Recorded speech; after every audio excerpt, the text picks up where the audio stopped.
It would be good if we could get started. And I thought maybe what we could do to begin with, and it seems so appropriate for a class that's on U.S. labor history, is that we just take a few minutes to talk about your experience of going out on, outreach for the Million Workers March today. Because I think a lot of us, that's one of the reasons why we're starting a little late, is we were all out either on the trains or the streets or whatever, getting out the word about this really, really important demonstration. So, if anybody wants to start off. And if you weren't able to go out today, but you did some outreach this week, you can also share that. Yeah. Valerie?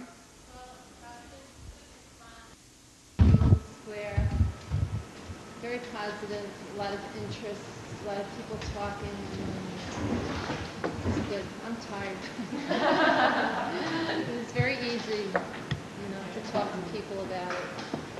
Very open.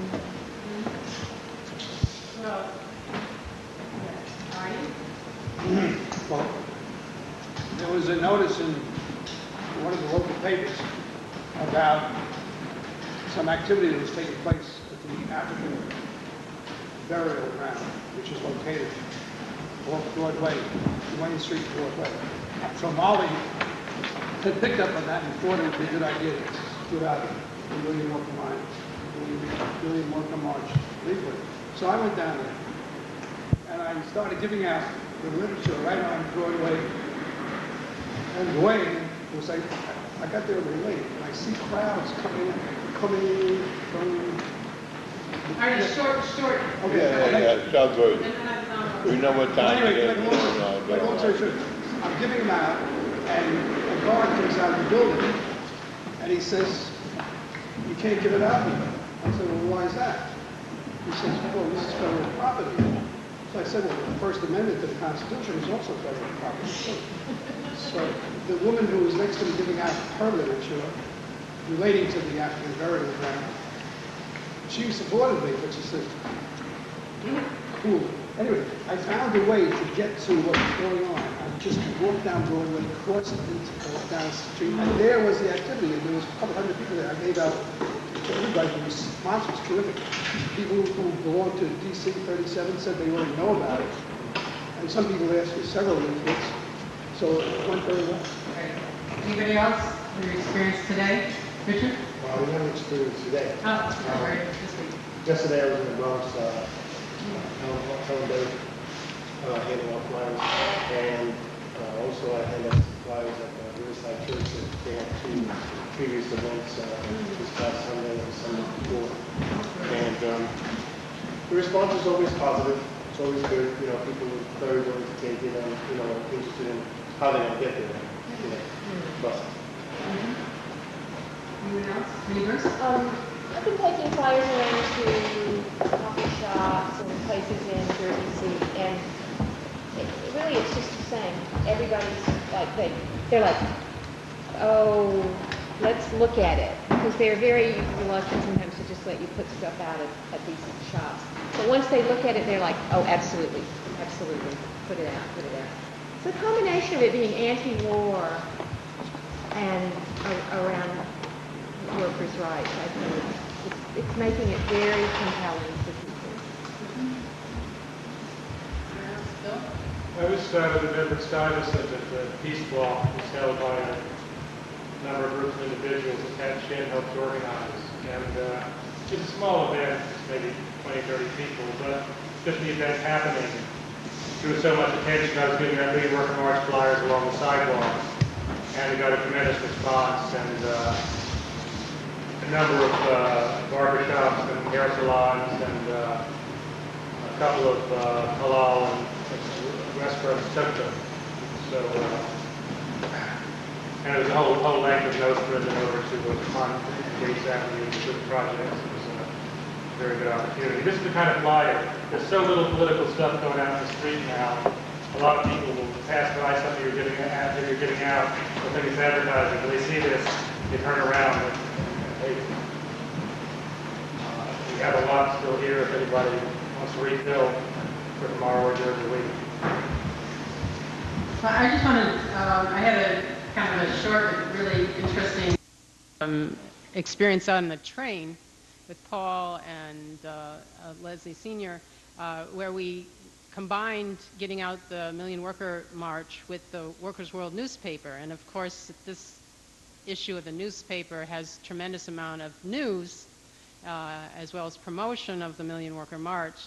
And it was just so exciting. You know, we got out a very large bag of newspapers in, I don't know, maybe 40 minutes. You know, I think we could have brought many more. And to be able to say, you know, Workers' World newspaper, you know, a free sample issue written by and for working people, read about the big union march, the Million Worker March, you know, on October 17th for jobs and social services and healthcare, and people just grabbing it up. So I you know, hope to be able to do more of that, and you know, please take some of the paper with you if you're going to be going out and doing Million Worker March outreach, because if people want more information about it, they can read about it in this newspaper, and we have about 300 of this issue left to get out, so it's an opportunity to get our newspaper out. Anybody else on Million Worker March outreach? Okay. Oh, Marcia. Union Square this week, and being able to hear from people how much people are thinking, what people are thinking about, and what's happening about it. It's such an important thing about going out with the leaflets. And I was trying to say, no matter what happens in November, no matter who wins, we've got to fight for jobs and healthcare and to get the troops home. And I see the expression change on people's faces when they said it. You know, as people stop.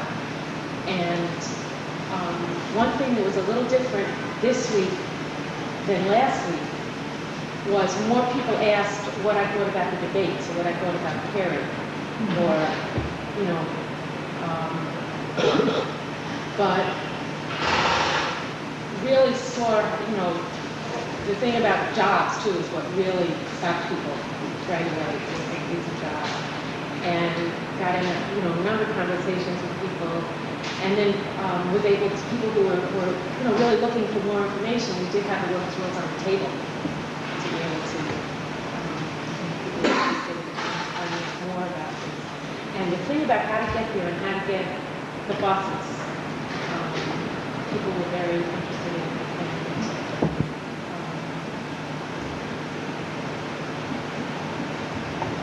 It's just such an important part of this, is just being able to be out there and hear what's happening with people.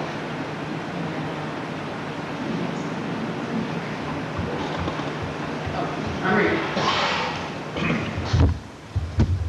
Thank you for that. I had a conversation with the general organizer of the Food Workers 500, and he came in to meet with the people that uses the office a lot. And I was introduced to him, and after a bit of conversation, I asked him about the Million Workers March. He knew very little about it. And I picked up flyers and leaflets, etc. And we got aside to where I hang out. And we had a long conversation about it. He's very interested in it.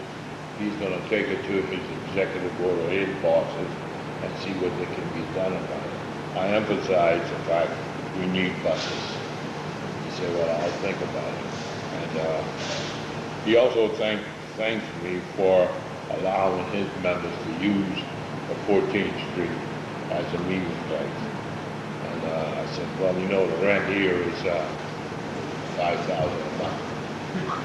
It's indicated that you should make some kind of contribution. He said, okay. Then we had to leave. All right, so we're going to go into the class.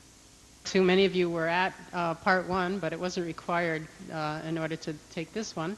And of course, Milt Neidenberg, who has led the party and our labor work for many decades, founding member of Workers' World Party, is giving this class. It's a great opportunity. And in fact, we're getting lots of requests from our branches for videotapes because they're anxious to hear what Milt has to say too.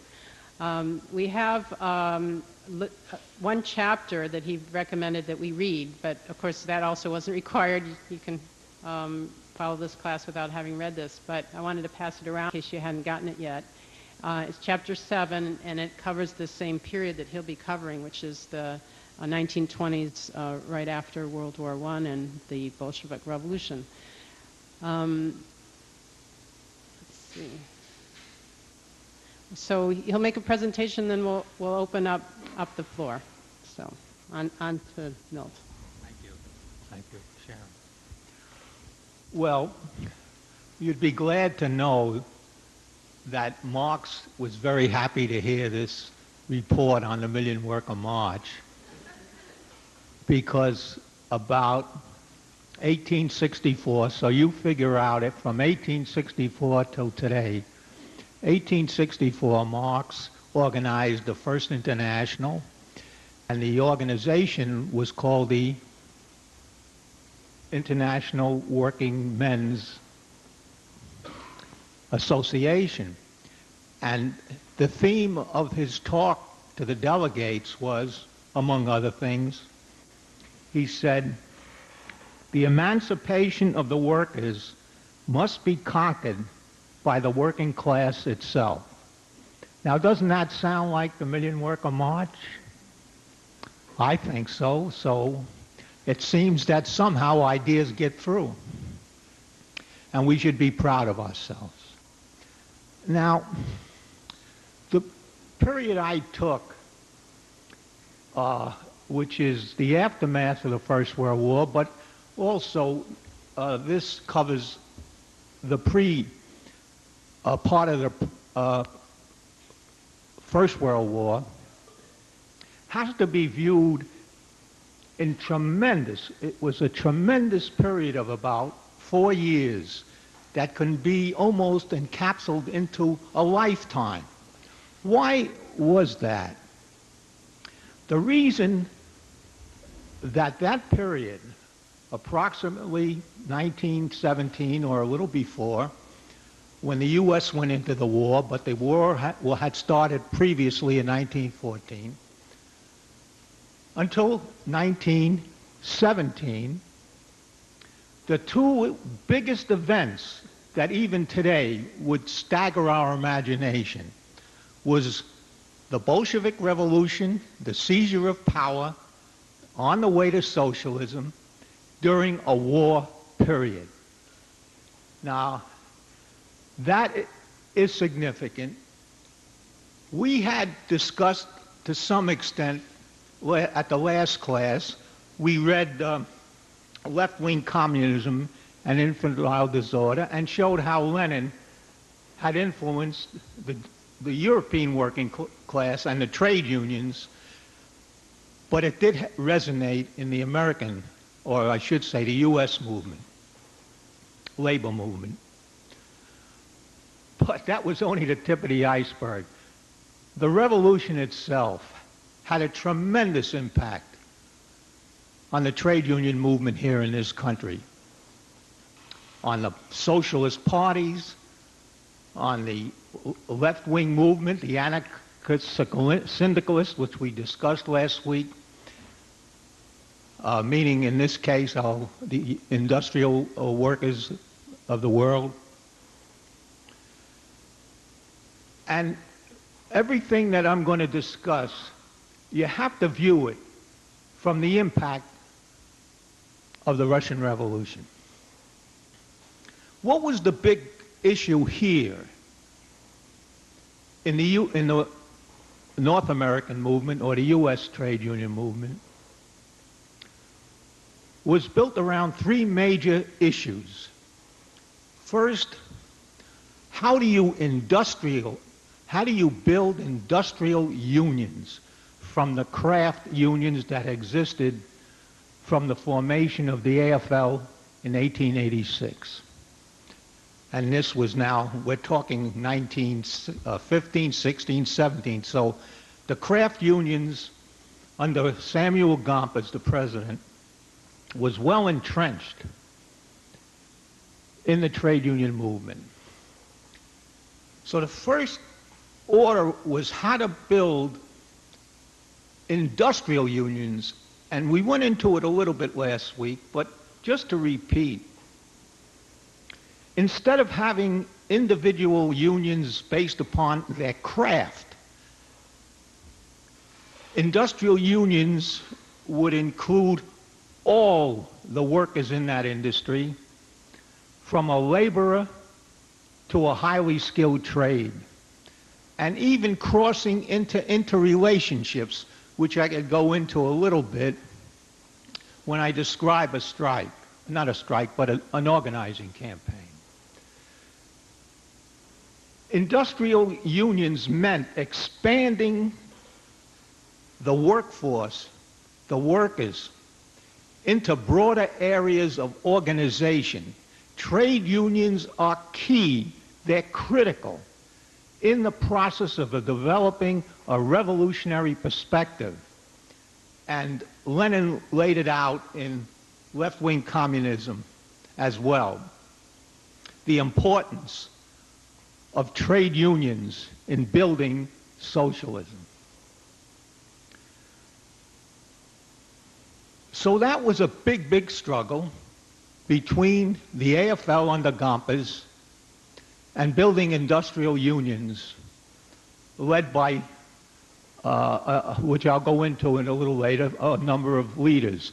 One being William Z. Forster, who was a founding member of the Communist Party over many years. The second important issue during that period, framed in the war and the Bolshevik Revolution, was recognition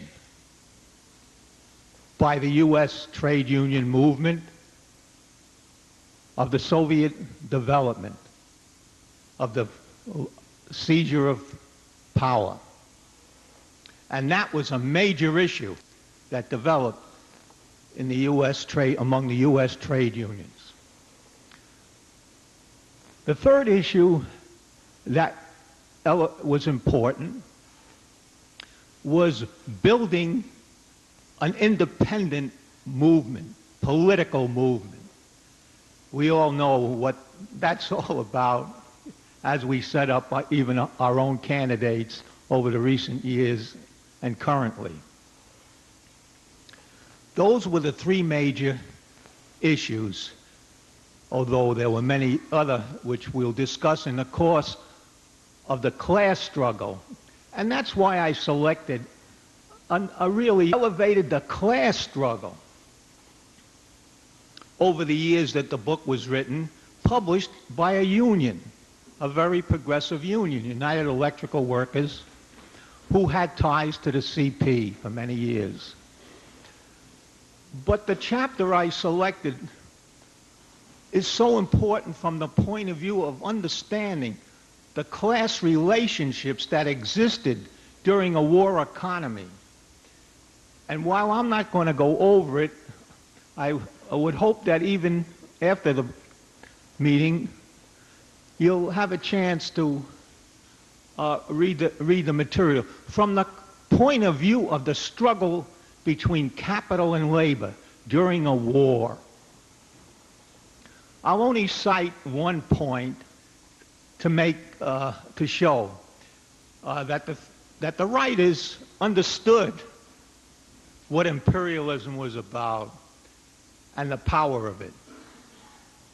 The point he makes is that even as far as 1914, before the U.S. entered the war in 1917, the U.S., talking peace, talking neutralism, was preparing to make billions of dollars in a very simple trade relationships that even exist today.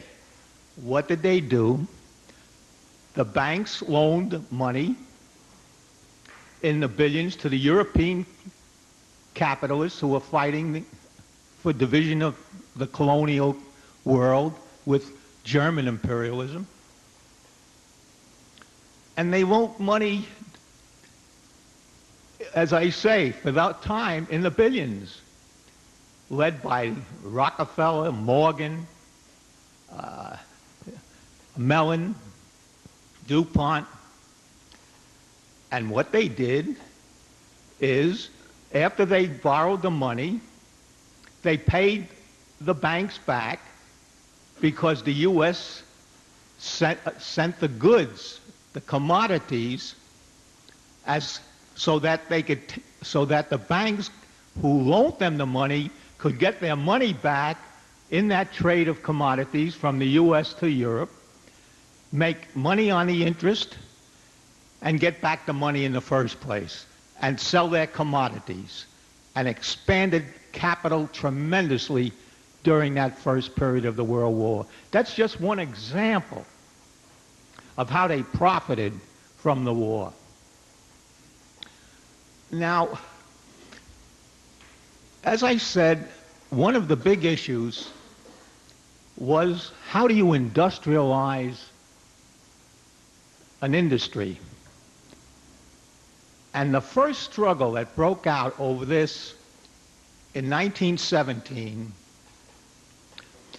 you'd get a feeling of what the meatpacking industry was about, from slaughtering cattle all the way to packaging, led by a number of corporations, powerful in those days, but interesting.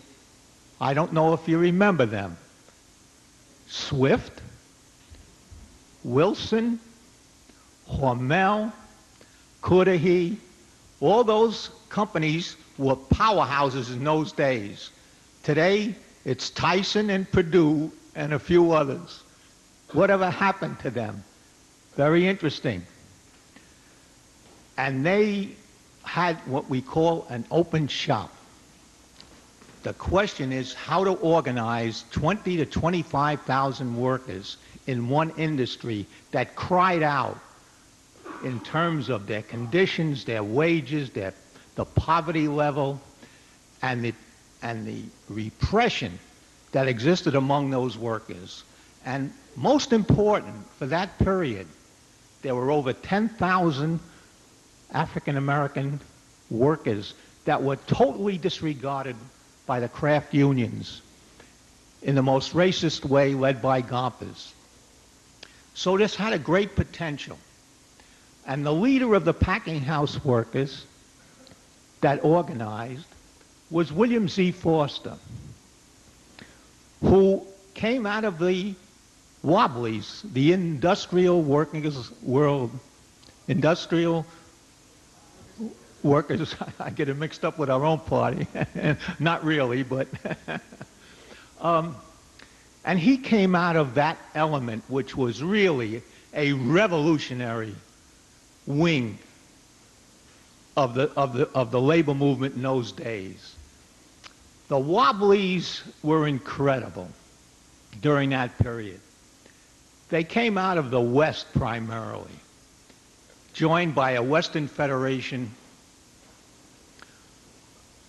led by Wild Bill Haywood. Thank you. Big Bill, yeah. And I got to tell you, they would get on freight trains, run from any city and whip up the workers in the most revolutionary way, get off the freight. They lived on freight trains, ate off the freight, had no clothes, no organizing, got into a city, got around, and they started organizing workers. And when they organized the workers, not like a science or a Marxist might do, they were for revolution. Overthrow the system through a trade union struggle. And they went from town to town and city to city. But Forster had traveled a lot to Europe, and he learned about this movement of anarchist syndicalism, anarchist syndicalism. And he modified his approach to industrial unionism, and starting not as a different union, but as working in the AFL, even though it was the most difficult situation, because Gompers was hell-bent on fighting industrial unions. But he had allies in the Chicago Federation of Labor, and all that is in this chapter, and a few local unions who were associated in a craft sense in that industry.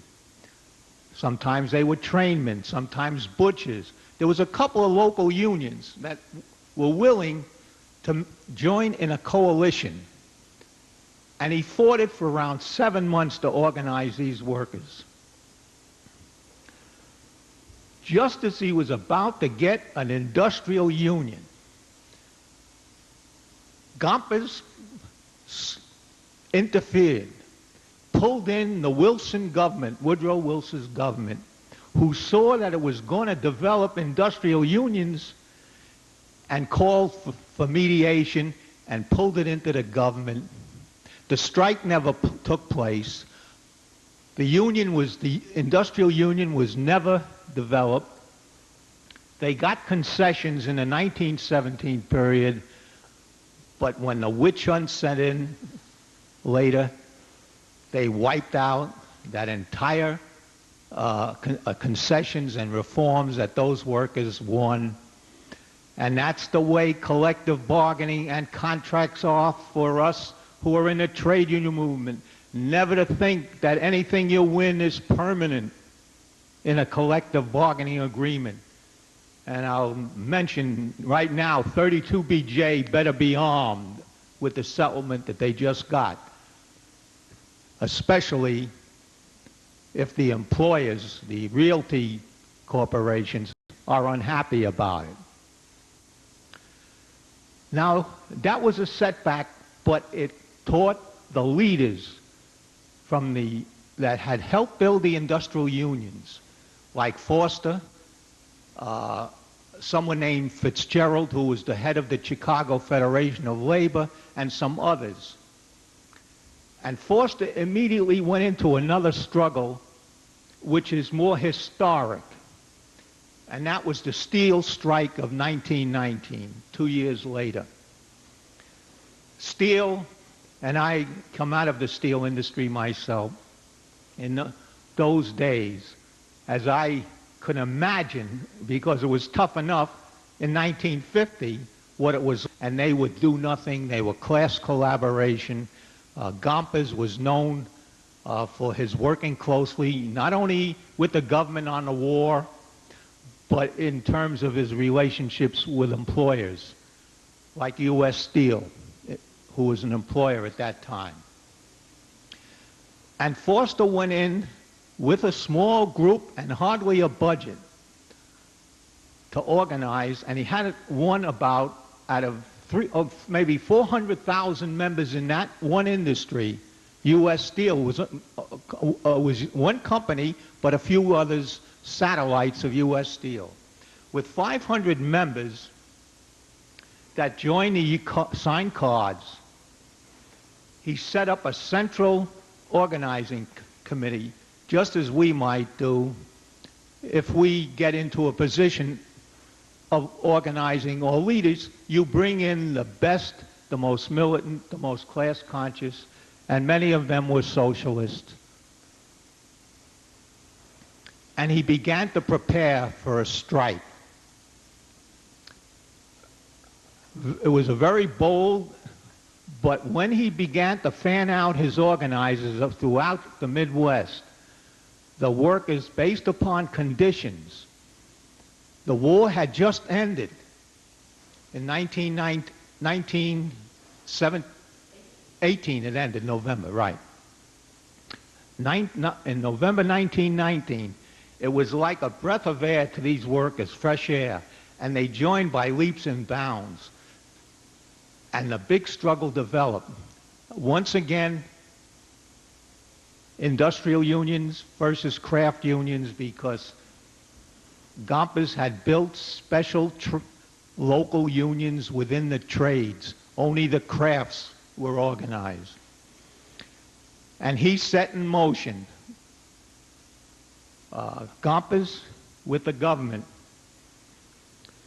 But it didn't stop Forster and the group that were from Chicago to go ahead and call the strike anyway. And they struck. But the climate at that time was beginning to develop. Many, many strikes around the country, many organizing campaigns.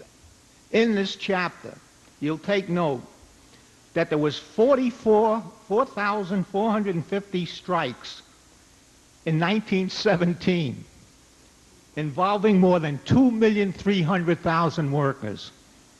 In 1917, the idea that when the war was coming to an end, it may have been overlapping, this outburst of militancy and class consciousness, because from the point of view of communist strategy, when strikes take place on a large scale, including many, many members, just like the weather is a barometer. You look at a temperature and a barometer, and you'll find out whether there's a storm coming. A revolutionary looks at strikes and struggles and organizing campaigns, and that's our barometer for a revolutionary development. So it was in this framework that the 1919 steel strike took place. But the corporations were in no mood. The war was over, and they decided no way are they going to give in to industrial unions. They wanted to maintain the open shop because there was no unions in steel, as different from the packing house union.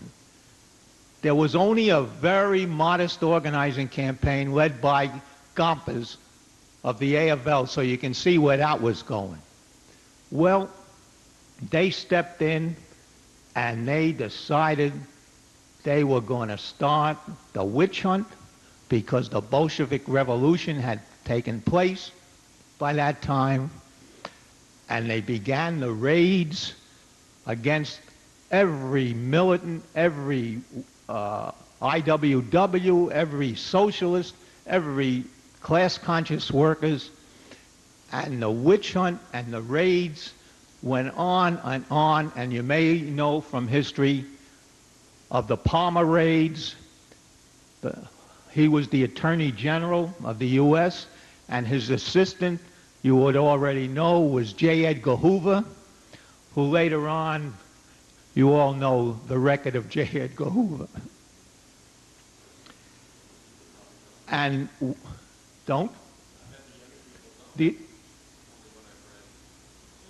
well, J. Edgar Hoover was the head of the FBI during the course of the generations that I come out of. And many communists went to jail, workers were railroaded and framed, militants, communists in particular. And it could be almost similar to where Attorney General Ashburn is going or trying to go. So the strike went on for 4.5 months. Workers were beaten, jailed. The strike was brutal for 3.5 to 4 months. And then finally, Forster and the leaders decided they couldn't win it. But in a defeat, like any revolution situation, a Marxist looks for the lessons of it, the analysis of it. You don't only look at from victory, you look at it when it's in defeat. And what came out of it was some minor concessions that the bosses did to soften up the organizing, the strike, to end the strike, gave some concessions. 8-hour day came into effect in steel, and that was a big thing because steel is cooked around the clock, and workers were working 12 and 14 and maybe more hours with no time and a half. They did win some concessions, but the lesson was that the work that you learn, at least the workers did, who their allies were, who their enemies were, and what the conditions of the struggle taught them, because Lenin said in this left-wing Communism and Infantile Disorder, and it's a very important formulation that we should learn over and over again and how to apply it. And that is, a strike is a school for revolution and socialism. It's not the revolution itself. And the lessons you learn from a strike, hopefully to win, of course, nevertheless, there are lessons in it for the next stage of a struggle in which you do it better under the conditions that unfold.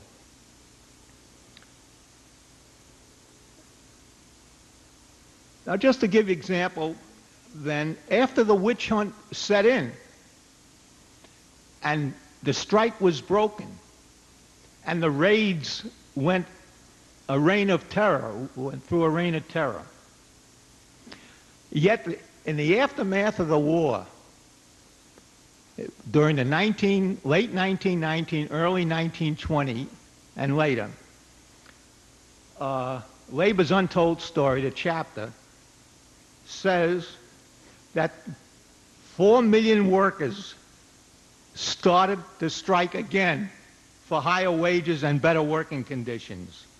And he mentions the unions, longshore, stockyard workers, shipyard workers, subway workers, shoe workers, carpenters, and telephone operators.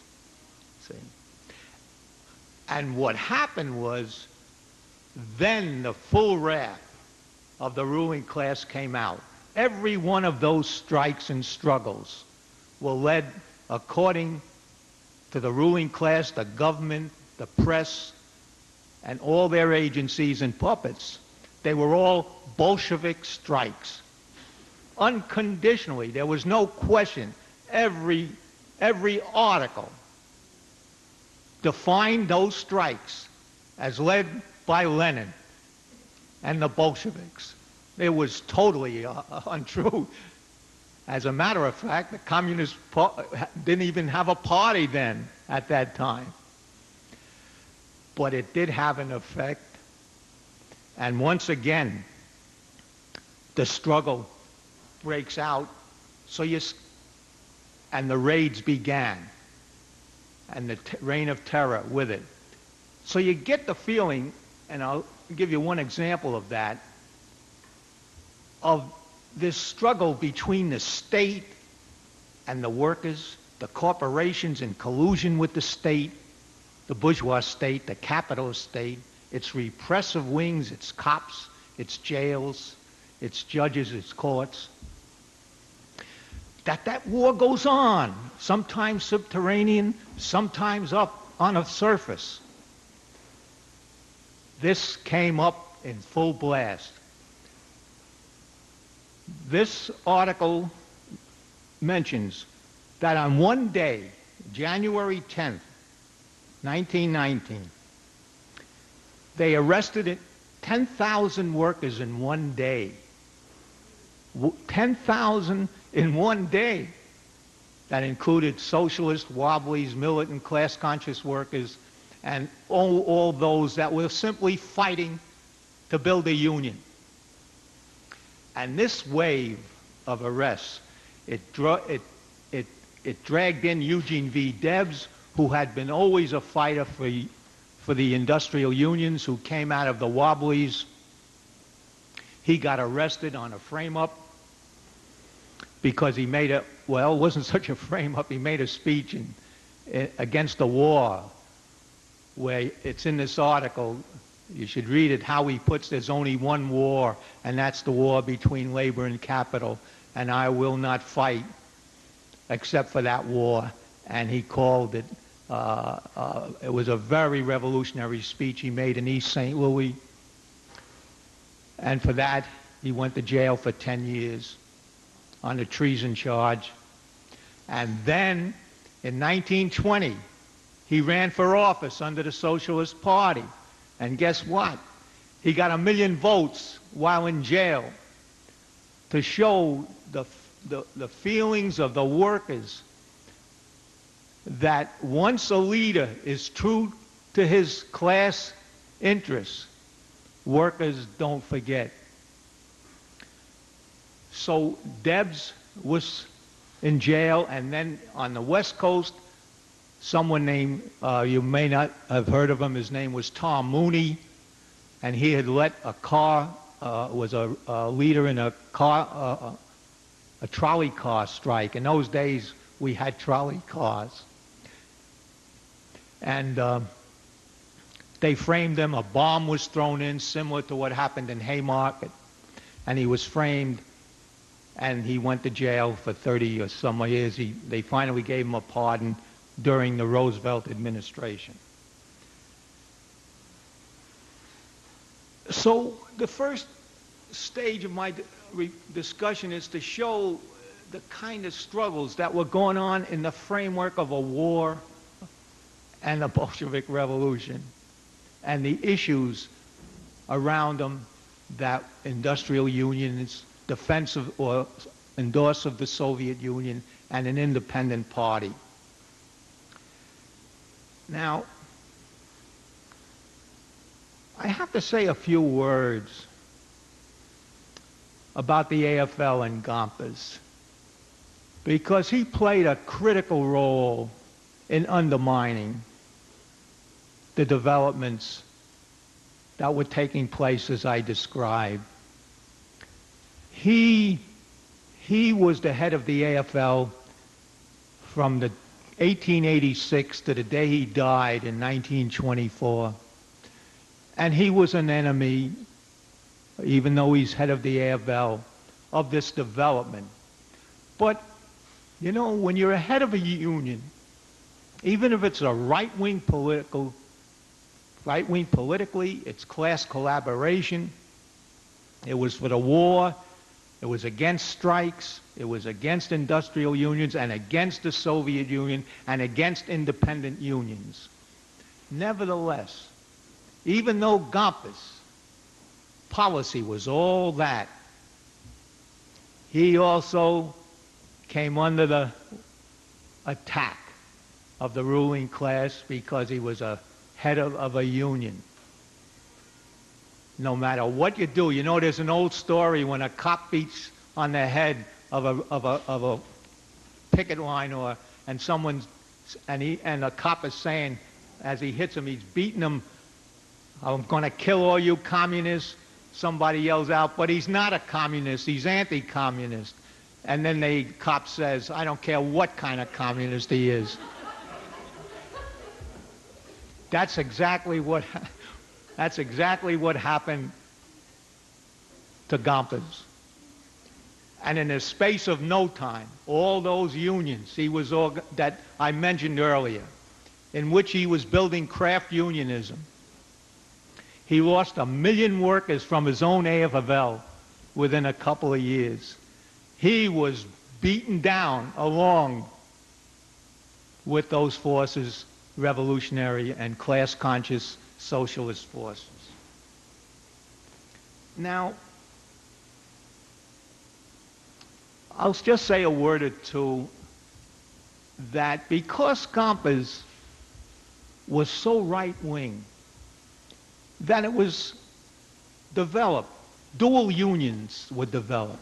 In other words, the leaders, particularly of the IWW, those who came over from the earlier movements into the Socialist Labor Party at that time, many of them came from Europe, from Russia, looking for the land of gold and honey, joined in these movements. And they hated Gompers, understandably so. So they developed what they call dual unionism. Didn't want to have anything to do with the AFL, but made a serious mistake, and Lenin explains it. Last week we touched a lot on it. That you can't leave a union that has millions of workers to the mercy of the politics and the leadership of someone who's a right wing of class collaboration, someone like a Gompers and his leaders. But they were so angry and frustrated that the Wobblies, the SLP, and a whole host of these workers who were influenced even by the Bolshevik Revolution came to this country but didn't identify with the U.S. movement called the American movement at that time. And they built what they call these dual unions and left the workers to the mercy of the Gompers leadership. And Lenin explains this. We discussed it last week. If there's any questions, we'll go over it again today. But it also hurt these revolutionaries who, building dual unions, ended up bankrupt. Because by 1890, and that was before the war, the fight for the eight-hour day didn't interest them. They were thinking of how you make a revolution when you organize a union, when you have a national union. That union will become the instrument, the vehicle for a socialist revolution. And of course, that's an oversimplification and a danger, and it misled those workers who supported these anarcho-syndicalists. And ultimately, it was the end of the Wobblies, the IWW. Because the IWW, in its experience and reputation, they were the greatest leaders. I mean, they all came, Debs came out of it, Haywood came out of it, Vincent St. John, they were experienced in class struggle. But it shows how important theory is and how important a Marxist analysis of class relationships are and how you develop from the experiences internationally, particularly of the success of the Russian Revolution. There were rich lessons in there. And it was only after the Wobblies got wiped out that Bill Haywood and one of the two others came over to the party, to the communism, recognized to change. Even Forster came over, along with many, many others. Now, where did these leaders go when they became disenchanted with the Wobblies, the Socialist Labor Party, and also these foreign, quote, who came from Eastern Europe, Russia, from poverty, but also came leaders from Russia and other parts of the world into the American movement, the trade union movement?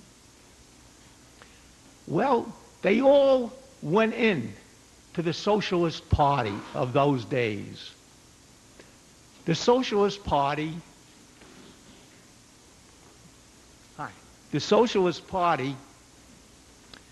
had betrayed the Second International, led at that time by both social democrats, but the communists were in that movement. And what they did was they supported the war. First they were against it, and then they joined forces with their European allies in the social democratic movement to support the First World War. And that was the end for Lenin and the Bolsheviks and their supporters, and they started the Third International, led at the time by the Bolsheviks who made the revolution. But the Socialist Party was a mixed bag in those days. The Socialist Party, because of what I described a few minutes ago, all these leaders had nowhere to go. They went into the Socialist Party and had a minority viewpoint on the war. They fought the socialist leadership led by someone named Hillquist and Berger, I believe. Names aren't important. They fought them inside the Socialist Party to oppose the war. Therefore, they began to develop support for the Soviet Union, the Russian Revolution, and fighting for independent unions. And a battle developed inside the Socialist Party. And a left wing developed, and a right wing developed in a party. And the left wing kept fighting the right wing to try to win over the members of the Socialist Party that were a couple of million. And in the course of it, they were building a party within a party. They were the left wing with an entirely different class position against the socialist leaders. So what happened finally in 1919 was they split. The left wing split from the Socialist Party, and they got together. It was a very confusing period, and in many cases, I hope you'll have questions, because splits developed within splits in the formation of the Communist Party. Why? Is because one wing of the communist of this new development from the left wing of the Socialist Party was mainly foreign born. And being foreign born, in most cases, you're a minority. But in those days, you were a majority, you were looked up to. Why? Is because you represented the Bolsheviks. But that wasn't so true, as time will tell. Because they were what we called, and Lenin called it, ultra-leftism.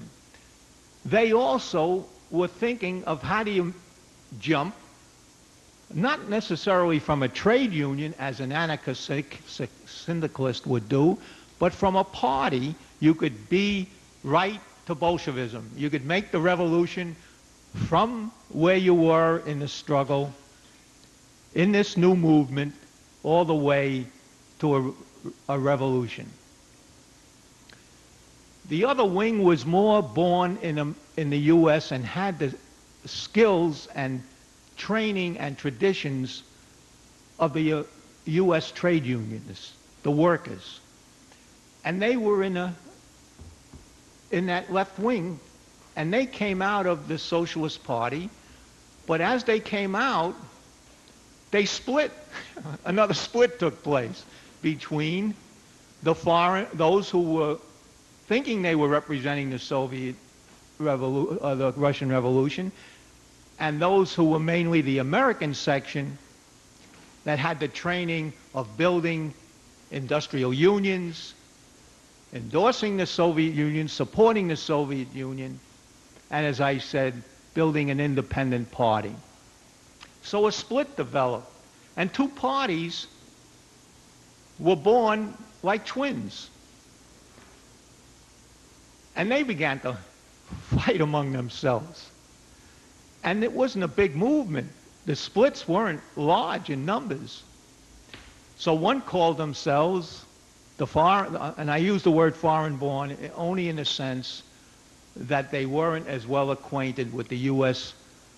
class situation here. They called themselves the Communist Party of the USA. The other wing called themselves the Communist Labor Party. And the leaders of the Communist Labor Party were William Z. Forster, Bill Haywood, and someone who we'll acquaint those new comrades with in time. His name was James Cannon. Cannon, in the years that passed, our party joined the Cannon movement many, many years later, which is not for this talk, but if questions come up, I'll be glad to answer them. So what happened was the movements, here two splits had taken place, and then something else happened that even made it more complicated.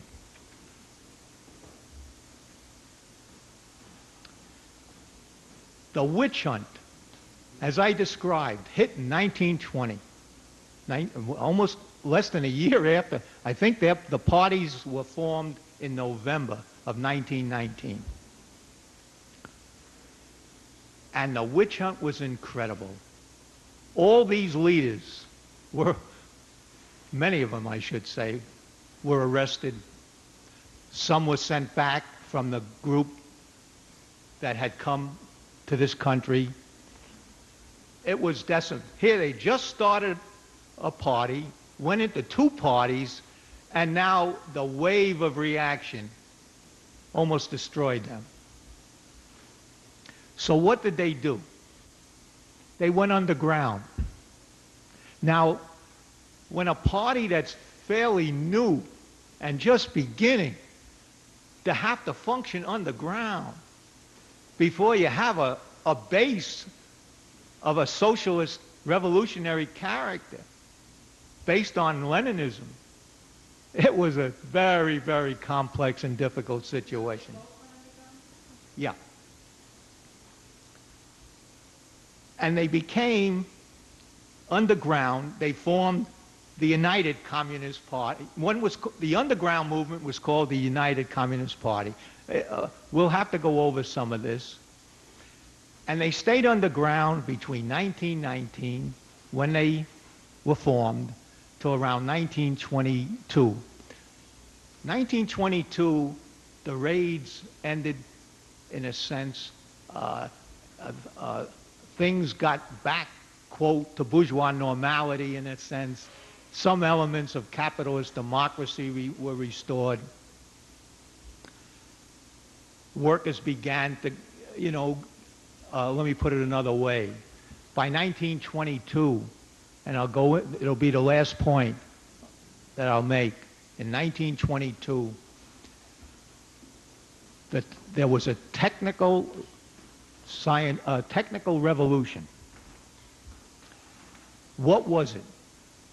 It was the beginning of the expansion of U.S. capitalism, and the means of production were the assembly line beginning to come into play. And Ford, who had built the first A, or I forget the A model or the J model, it was one of those little box models. It was called the Tin Lizzies of the day. Model T, right, thank you. Well, with that development, they needed workers. So the repression had to be lifted, and they had to become more bourgeois democratic. And during that period, they elected Harding, his name was. He was elected in 1920, a Republican, to 24. He was either a Morgan or a Rockefeller backed candidate. So everything began to open up. And our communist cadre, our comrades, and they were comrades, began to look up, and they saw daylight, and they decided to come out. But there were those who didn't want to come out. They liked it underground. They thought that there wasn't not that they liked it, but there was like, they weren't sure that the repression wasn't going to continue. More from the American movement came out, like Forster and Cannon and Haywood and many others began to come out. And they formed, I believe, the Workers' Party, which then became the official Communist Party later on. But there was one incident that I have to comment on that really was a mistake that the leaders made in 1920.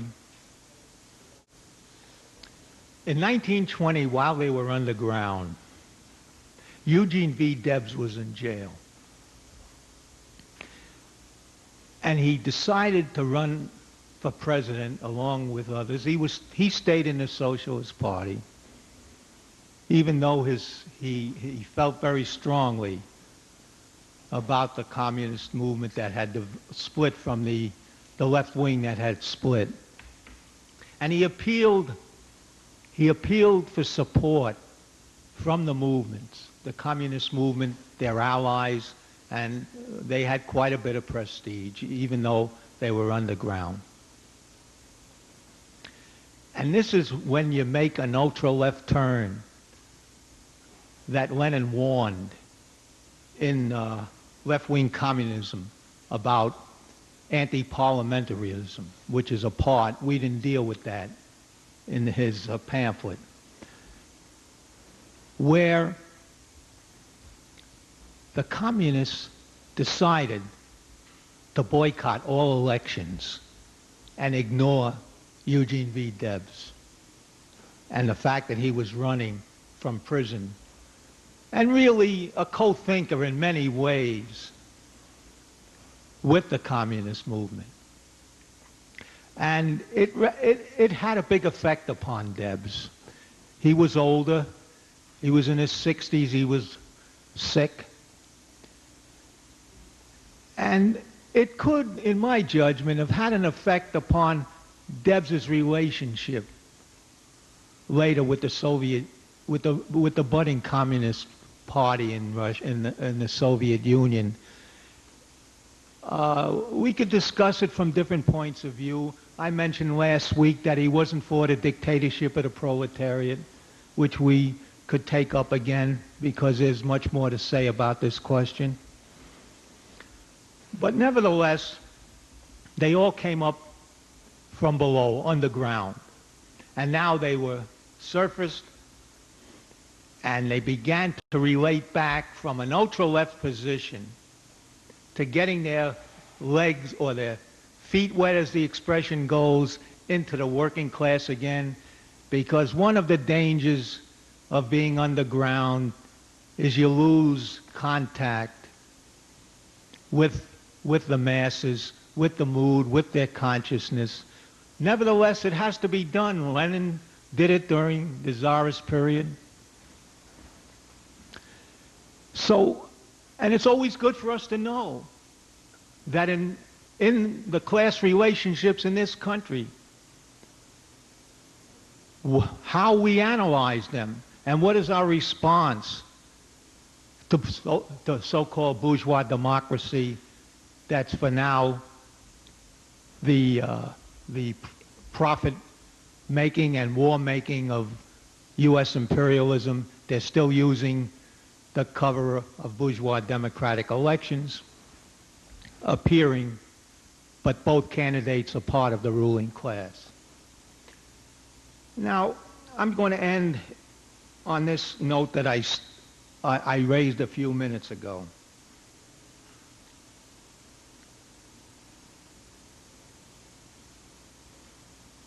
Gompers died in 1924, and William Green, who had been an assistant to John L. Lewis, was pushed into the leadership of the AFL. And as I said earlier, the technical revolution was on. And what did I mean? What do I mean by the technical revolution of those days as different for the scientific technical revolution that's occurring now?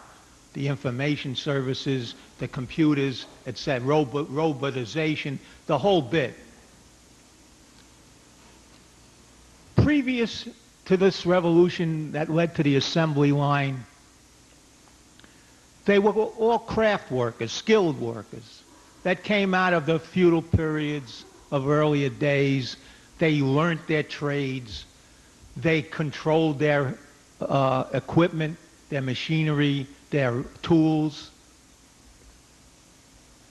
But with the development of the next stage of the technological revolution, workers became the implements of the machinery. They didn't control the machinery anymore. Many of you might have seen Charlie Chaplin in the years when he wrote, when he played the, I'm sorry? Modern Times. Well, you can see a comical exaggeration, but it was no comic, I got to tell you, in the concept of the assembly line revolution. The speed-ups was incredible, the amount of quotas, and it introduced for the first time piecework, so that worker was pitted against worker. Who did more? Who did less? Who got paid more for piecework, and so on.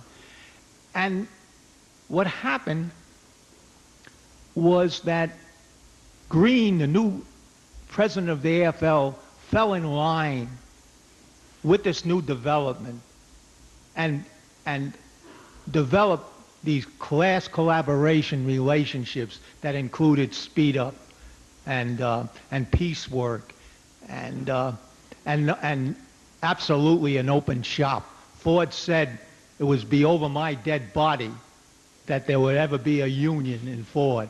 Well, he lived to regret that in the 30s, but that's another time.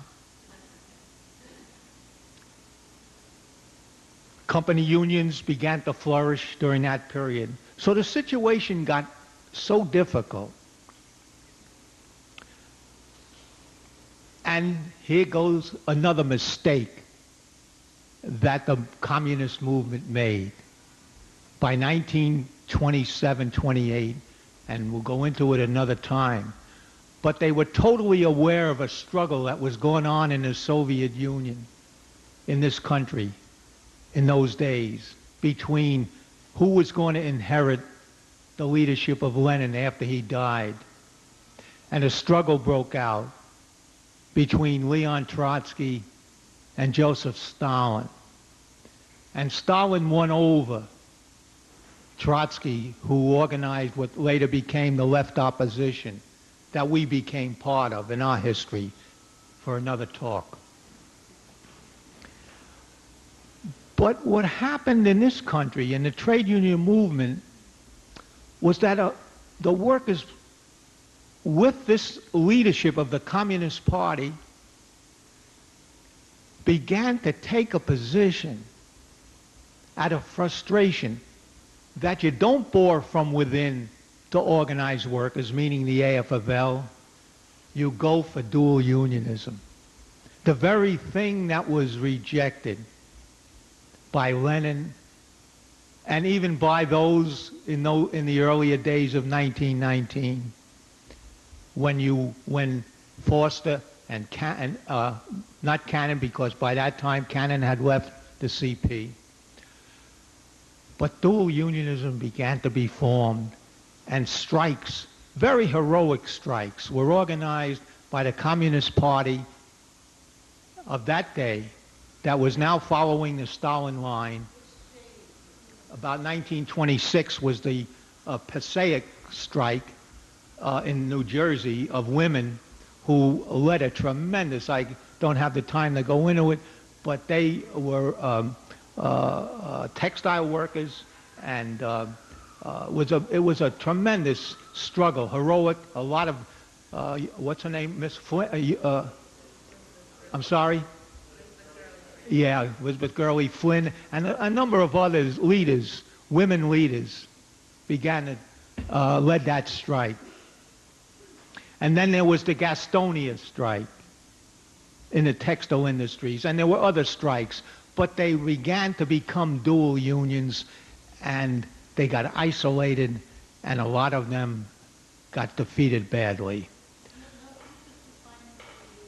Dual union, okay.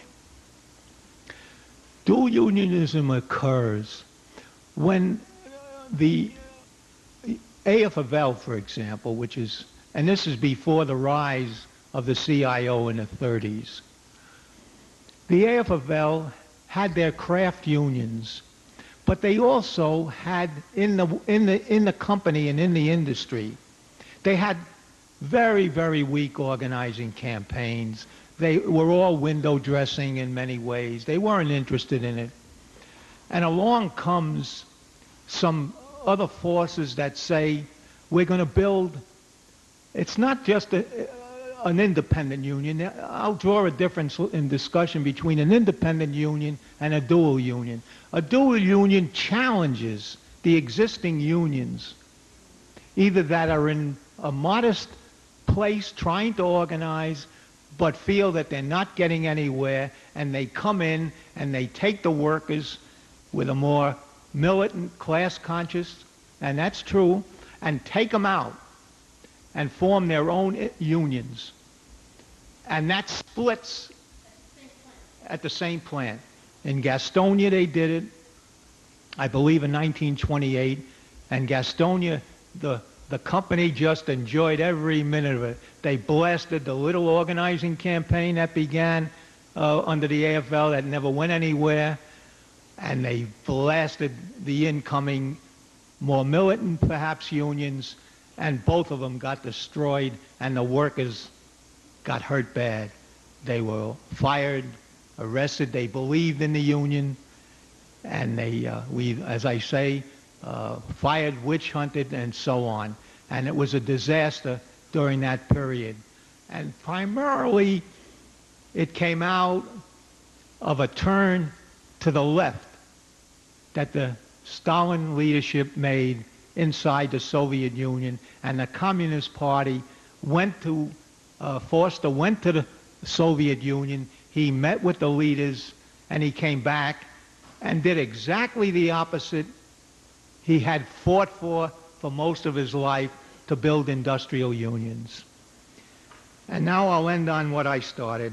The struggle for the next years was characterized by Ford versus Marx. See? And I have to say that Ford is gone and Marxism is very much alive and well. That's it.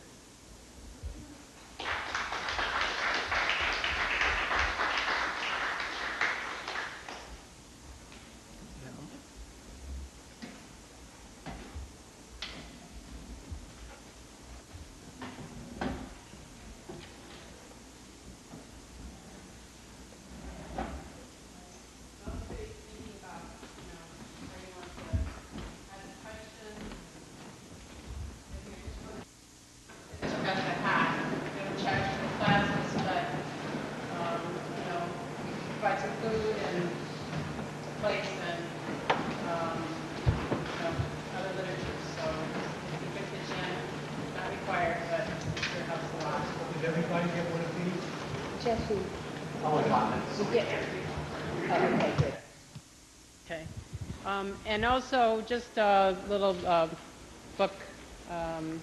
This is The Left-Wing Communism, which we were, using last week. We have more copies of that if anyone would like to read it. I think it's very cheap. It's less than $3. That's the most important in my judgment. Lenin wrote a lot of things about how to make a revolution. But when it comes to explaining the impact on the U.S. movement, this is a classic volume of strategy and theory and practice that, in my judgment, will serve us well in the coming periods.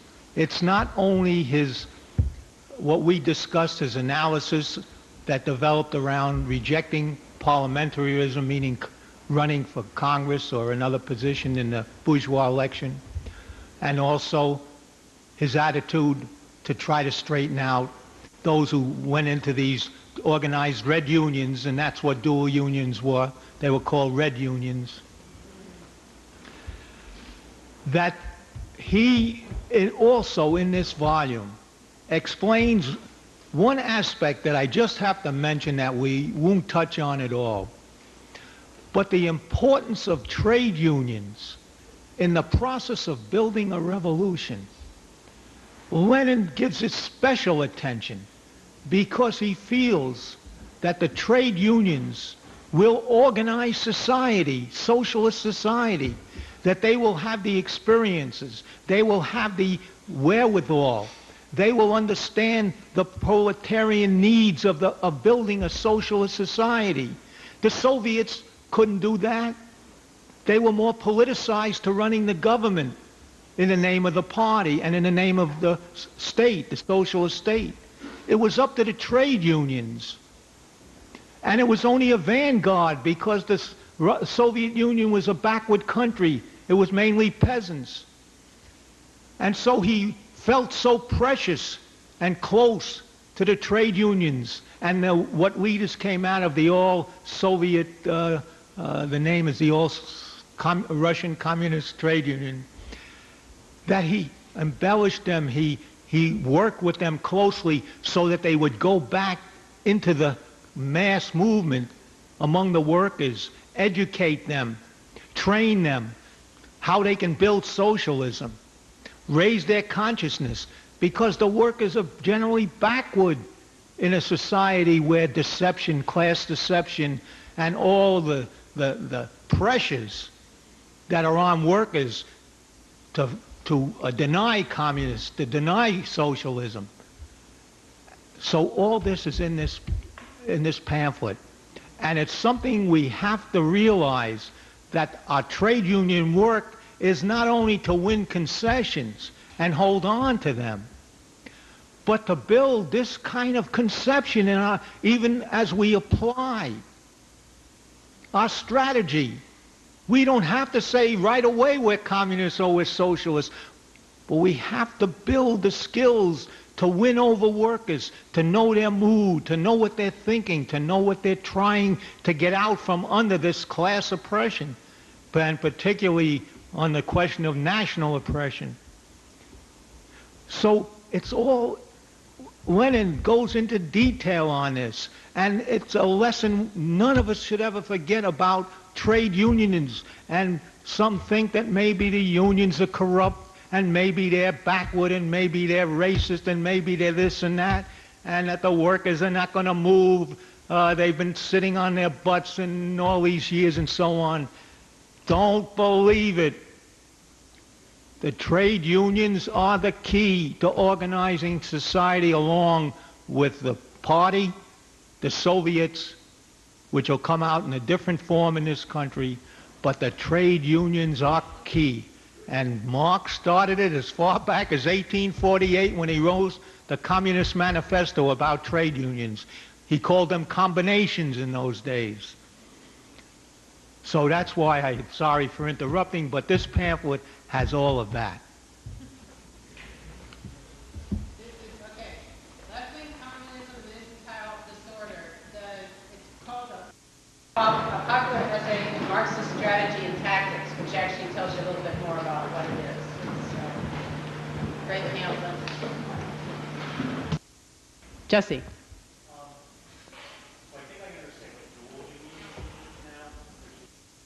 I wasn't always clear what it meant. But then I'm thinking, I know like in the US now, and I realize it's a different time period, but in places where since union density is like down to like 13%, or whatever the exact number is. But I know like, for example, there's a lot of things like, particularly immigrant communities, like labor centers that have organized, or community labor centers.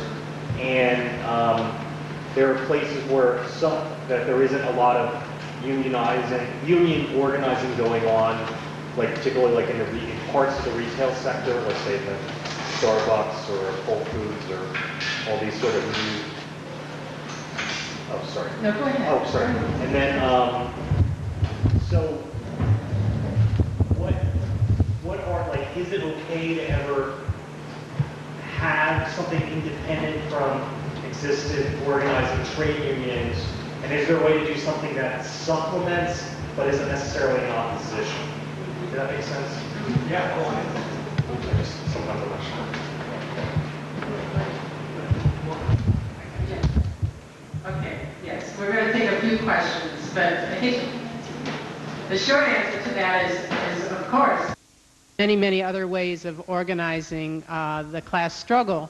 And, you know, certainly on many fronts, International Action Center and Workers' World Party has formed many other mass organizations. The Civil Rights Movement had mass organizations. You know, so, but there's, I'm sure Milt has a lot more to say on that. Arturo.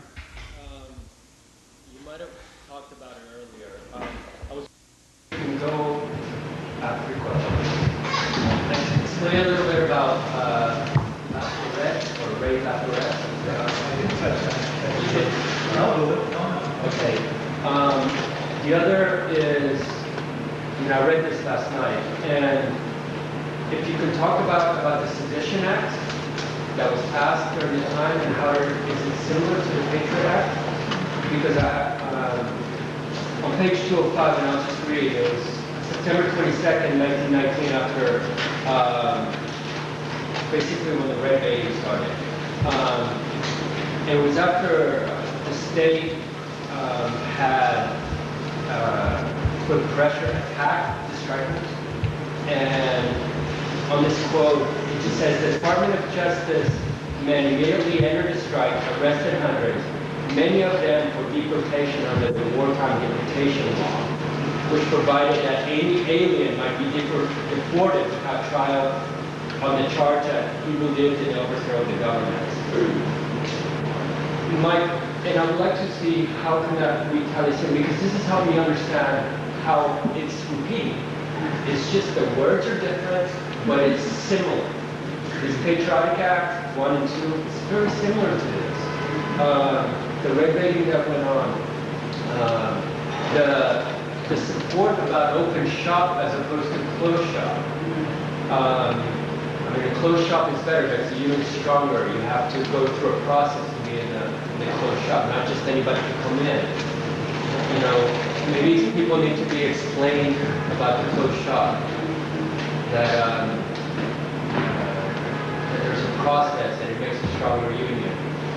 But you know, as Ford always wanted it, how these leaders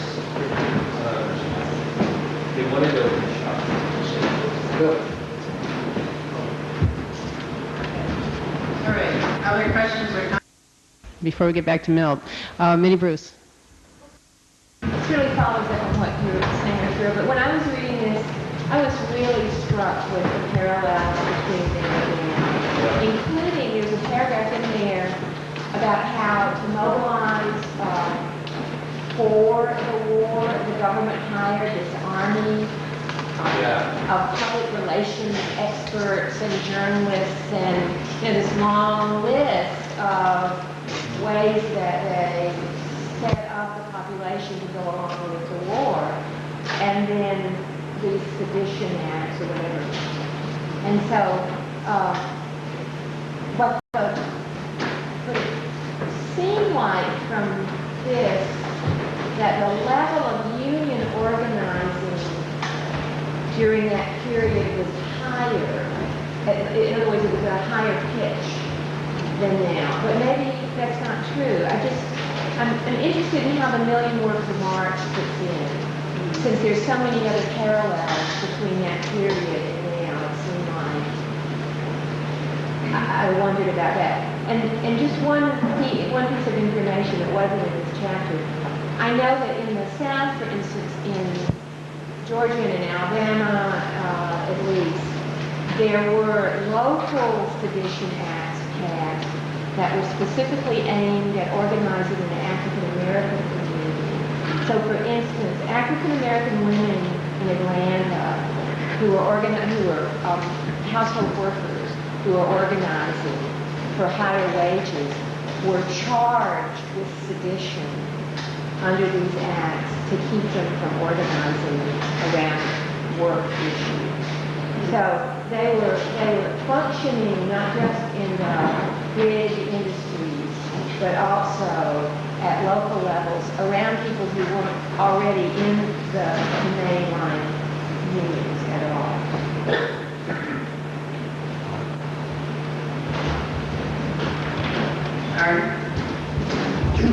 You mentioned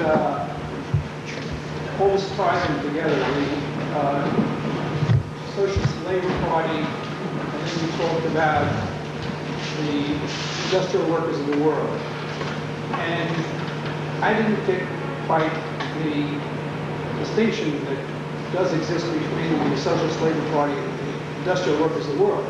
Now, we happen to have heard a presentation by a very young Daniel Gross, who came to the IAC meeting on Tuesday and described his organizing attempts at Starbucks, and he's being aided by the industrial workers of the world. Now, so much for that. But with regard to the Socialist Labor Party, I think you lump them together, the SLP and the IWS, as well, there was, I didn't get quite the distinctions, but the leader of the SLP, who has earned a niche in the labor history of the world, Daniel Deline, was recognized by Lenin because he was the one who created that wonderful characterization of the trade union bureaucrats. He was the one who gave us that brilliant expression, the labor lieutenants of capital. Now, both these groups are, I see the IWW publication occasionally. I see the SLP handout occasionally. But for all intents and purposes, they're not a factor in the political struggle, certainly not as far as I know, the trade union struggle. But there is a little bit of, there's a difference. Big Bill Haywood and Daniel Deline.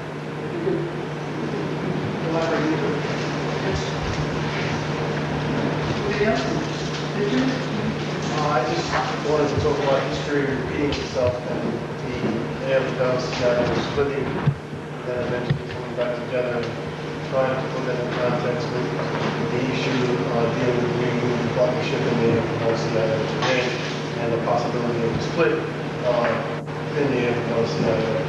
And whether or not you felt that would be good for labor or not.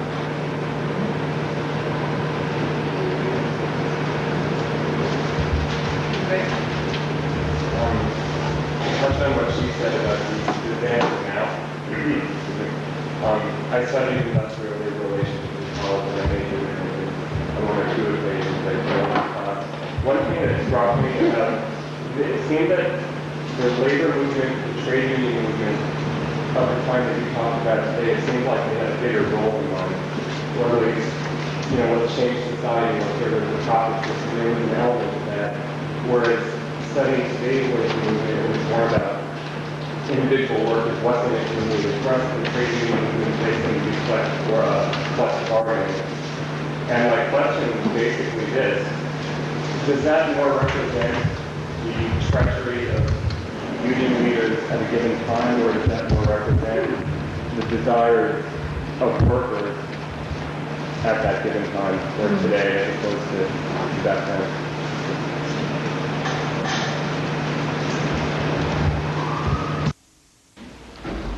Okay, lots of really very interesting, yes, very good questions. Okay. Wow. Who's going to give the next class? I'm testing you. Come over this way, okay? Okay. Well, there seems to be, and I'll take it and assume that a number of questions have parallels to them, as Minnie Bruce was saying after Arturo raised his points. Is the witch hunt today led by the Attorney General and the entire Bush campaign candidacy of presidential? Is the witch hunt the same as it was during the course of the Palmer raids when J. Edgar Hoover was carrying them out in the name of Palmer in 1920?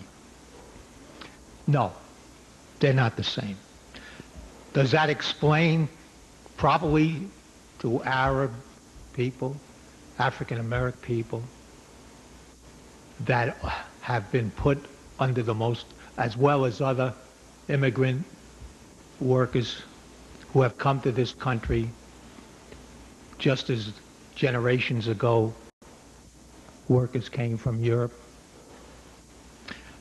No, they are. It is similar. The immigration attack during the course of this war, imperialist war, there are many similarities carried out by Ashburn and Ashcroft and the CIA and so on. So that comes under very much of a concern of our party due to national oppression.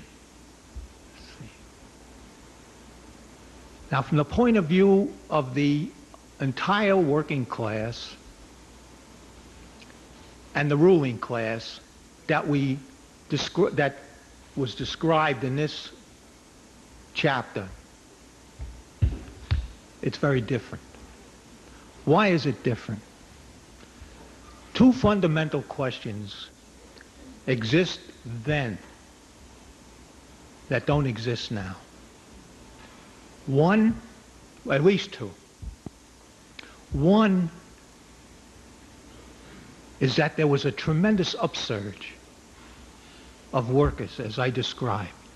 The strikes that were going on in 1917, and then again the organizing that was carried out, even where the AFL, with all its wrong leadership policies, was growing because workers were on the move and they would join unions. That doesn't exist today at this point in time. We look forward to it, and we even had a discussion about an upsurge beginning, and lo and behold, they almost walked out here in New York. They walked out in the casinos in New Jersey. They walked out. The hotel workers have walked out in San Francisco. And I got to tell you, there's more going on than even we see in the bourgeois media. There is an upsurge beginning. The second part of the difference between the oppression against the workers in those days that were organizing and the raids against the socialists and communists and IWWs. Today, unfortunately, you don't have a Soviet Union.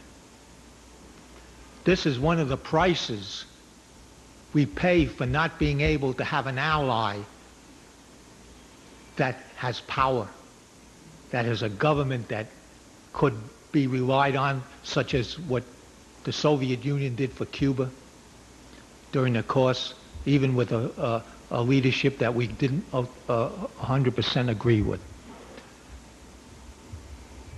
But there's China, there's North Korea, Cuba, there's big changes occurring in Venezuela and other parts of Latin America, and they're watching this very carefully. But are they implementing this oppression at this point in time? They're preparing for it, but that's a big difference. They are preparing for it. They do have, as Arturo was saying, the Patriot Act. But even in Congress today, they're arguing, and the courts are also arguing, over the constitutionality of the Patriot Act. That didn't happen during the First World War. The Sedition and Alien Acts of those days, there was no bourgeois opposition, even though there was a Democrat president named Woodrow Wilson, who later was replaced by Warren Harding, who was even more ruthless and brutal. So I think that in a sense, we have to be prepared, see, but it's not like the alien and sedition laws that were carried out during the course of strikes and whipping into and having spies and agents and provocateurs. I mean, I mentioned the Tom Mooney, and then there was the Haymark, and there was a whole host of these kind of frame-ups against the IWWs in those days that were carrying on a revolutionary program. So that we have to be prepared, just as they're preparing. But it's not.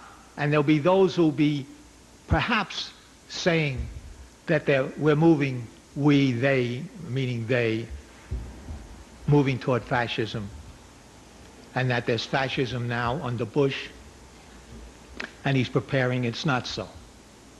It's not so because from the ruling class point of view, they don't want to be tied to a program that tells them how to run their corporations and their banks and how much profits they make, in addition to the fact that there has been no workers' upsurge of the kind that I described earlier. So even the ruling class now, as you can see, there's a split in the ruling class over the war. And there's those who are now moving and elevating Kerry, as you can see from the first debate. So if you hear about neo-fascism and it's here, put it in the back of your mind. We're always forewarned is forearmed, and the party is always on alert to changes in the relationship of class forces. Okay, let me go on to, I'd like to I'll take up the La Follette question in a couple of minutes. It's a separate question of the independent labor movement that they were effort to build in those days.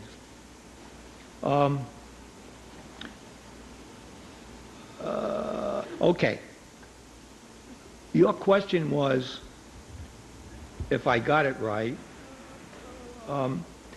is the movement today, I'm paraphrasing it, so jump in right in, because I got a lot of little points here.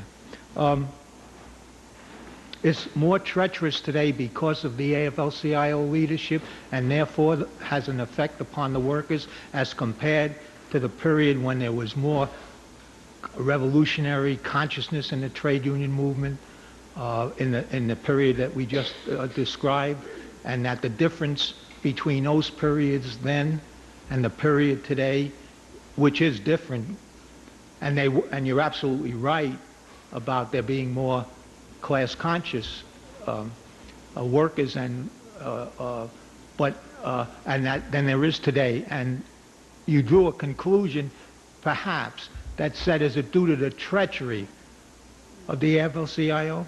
Right, that relates to today's run toward collective bargaining. In essence, due to the leadership or misleadership of union leaders, or is it just an expression of the desires of where workers happen to be at this point in time? Before you answer, is there any way you could add something that you just said that what the current threat level is? Briefly, do you think the current threat level is maybe more tied to just what, the level of repression that's going to be used at this time, maybe tied to what the threat level is from the working class movement? In other words, could they intensify things like the Patriot Act? In other words, that there are constitutional challenges to the Patriot Act, but if the Al-Qaeda idiots knock down the Empire State Building, maybe that discussion pretty much ends, and then all of a sudden the Patriot Act is perhaps even expanded in the level of repression against immigrants and so forth. Well, let's go back to the original question. This one into play from the point of view of there's many components now. Yeah, there's many more components that make up ruling class decisions through their congressional puppets and the courts and so on that are the result of how the war will turn out, how the war at home will proceed, so that it's a little bit speculative to indicate whether the Patriot Act will go in one direction based upon its lack of constitutionality, or will go further in regard to what happened during the course of the 20s. But the question you originally asked is yes. The class consciousness of the workers in that period were much, much higher due to the leadership. We're living in a crisis of leadership in this country, in the labor movement as well as in other areas. See, it's a crisis of leadership. Leaders were shaped on the basis in those days of a young imperialist country, the U.S., even prior to 1898, when we defined U.S. imperialism as imperialist and the beginning of monopoly capitalism. It was wide open. Land was, the workers felt stronger, and they exerted, even though the witch hunts would hit, they would come back, as I described in the discussion. They would fight back. After the witch hunt, they'd come right back. See, they didn't go into a deep decline. They didn't get passive and pessimistic. See, here you could suffer a defeat in the labor movement, and it hurts. It goes deeper into the ranks than in those days. It was leaders. Leaders will define and be a catalyst. And of course, with the Soviet development of the Soviet Union, I can't really explain how important that impacted upon what happened here in this country. Just to give you a little example, and it's in this chapter, when you read the chapter, you can feel this, in the chapter, you can feel the strength of the Morgans and the Vanderbilts and the Rockefellers to call all the shots, open shops and dictating the terms of whether there'll be a company union, a union, or whatever, what workers will receive, the conditions in the meatpacking plants, in the sweatshops of America, in the textile industry. I mean, they were calling the shots, and they were living like there was no tomorrow. They were laughing all the way to the banks, though they're doing that today too. But and then what happened? Somebody in a country thousands of miles away threw out the capitalists. They threw them out. How did they do that? Here we're living under a ruling class that's brutal. And they did it? How the hell did they do it? How can we learn from that? I got to tell you, it was a tremendous impact on the consciousness. Even if you read the opening statement, a mission statement of AFL, when Gompers was president, it's a real eye-opener. It sounds like a revolutionary statement. If you read it, if you go to your history and read the AFL statement, and Gompers was president. That was in words, but he was reflecting Well, that was 1886. I don't mean to say that it had effect on that the revolution had an effect upon him. But it's different. And it's not due to the treachery of the AFL-CIO, of these leaders. Sweeney, really, in degree, his class position is one thing. As a bourgeois ideologist, all right, or policy, labor lieutenant, but he's no Gompers. He's no Gompers. Gompers, he had to die before he got replaced. Nobody would tap Gompers. That's how powerful a figure he was. Today you got differences in the AFL-CIO, which I think, Richard, someone was raising differences, which we could go into if we have time, but not with Gompers. So I think those are the factors that raised the consciousness. You didn't have today, Bill Haywood, you didn't have the IWW. And now let me answer, while I got it, Artie's question about the SLP and the IWW. Daniel DeLeon, when he split from the Socialists and and organized the Socialist Labor Party, was a syndicalist. See? What do I mean by that? What Daniel DeLeon, as different from the IWW, who they did have relationships, this is DeLeon. DeLeon says, go to the ballot box and vote. See? But what do you vote for, says Daniel DeLeon? You vote that the trade unions in this country, when you vote for the Socialist Labor Party in the ballot, you are voting for the trade unions to make a revolution and form a new society that combines unions, cooperatives, and all kinds of combinations. That during those days, as I said, there was a great deal of expansion going on by the U.S. Farm.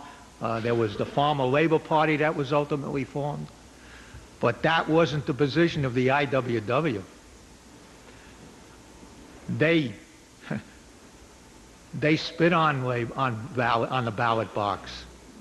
See, the IWW said, "Don't you vote? Don't you have anything to do with a party? Don't you have anything to do with anything that has to do with this government? Don't have anything to do with that represents a state."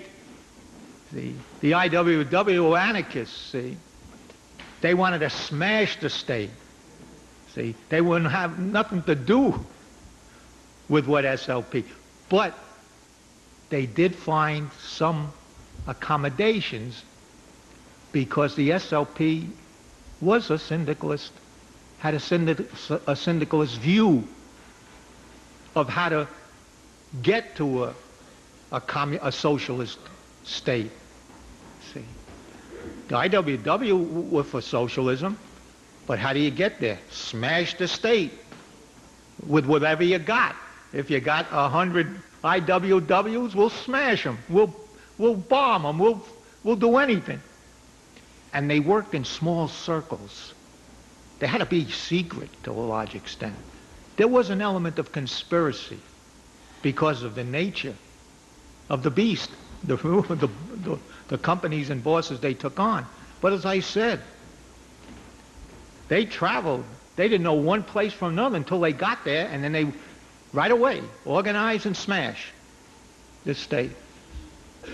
Big difference.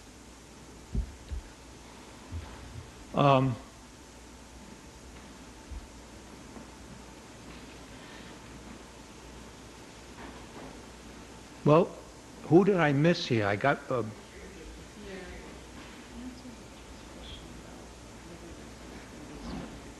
Richard.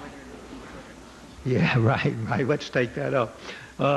Richard this question we're going to take up, which really has got nothing to do with the class except in terms of the splits that took place in those days. The splits in those days were fighting over communist program, communist ideas, socialist ideas, and they were intense, and there was no problem in the AFL.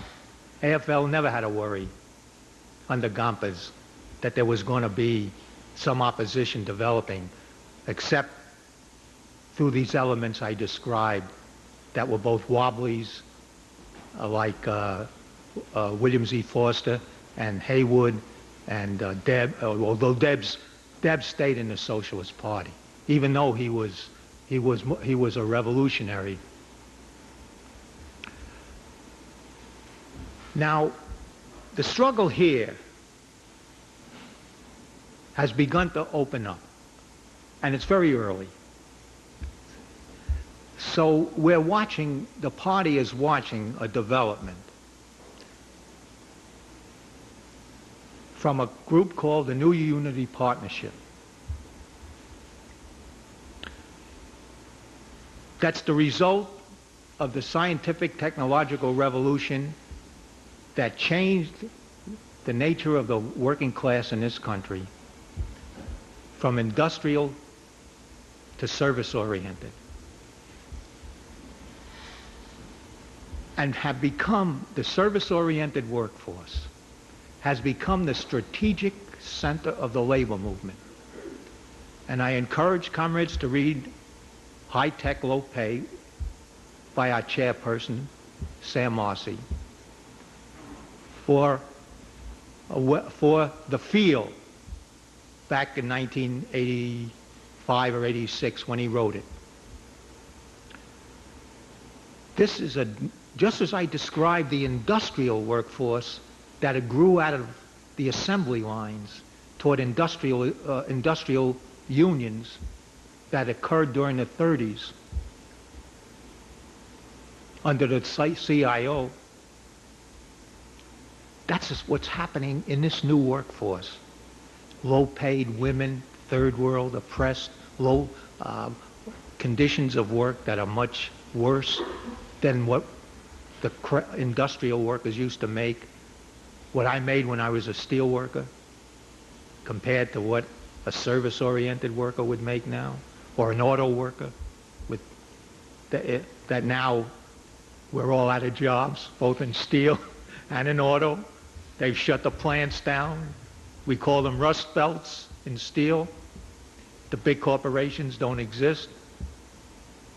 But this new development has begun to stir up leaders inside the AFL-CIO. That's the way it works. It comes from below. See? And there's a stirring going on among the workers who are so low paid in this period of inflation and debts. It's beginning to impact. So there's a flurry going on now. There's a kind of a shaking out, but not a split. Nobody should believe at this point that the group led by our good comrade there, SEIU, Andy Stern, wearing the shirt, he's the leader, with 4 other international presidents, are thinking seriously of a split. And if it did occur anything could happen, we wouldn't be for that kind of split at this point. Why? Not because this group that are leading the service-oriented workers, like AGRE that recently merged with Unite, and 2 others, one is carpenters and laborers, that constitute 5 international unions. Not because a split sometimes isn't progressive. There were splits, as I described, that left the Socialist Party that that's sold out the war, the First World War, and a split was necessary. And Lenin he laid the line down. They crossed over. When you cross over class lines, that's treachery. The reason why is because it's not that their program yet isn't trying to restructure the labor movement along in lines of a regroupment instead of all these unions that are kind of have to negotiate with one giant employer, and the employer could divide and conquer. But because they have not yet taken a full measure of the feelings and sentiment of the workers below as to whether a split would be progressive.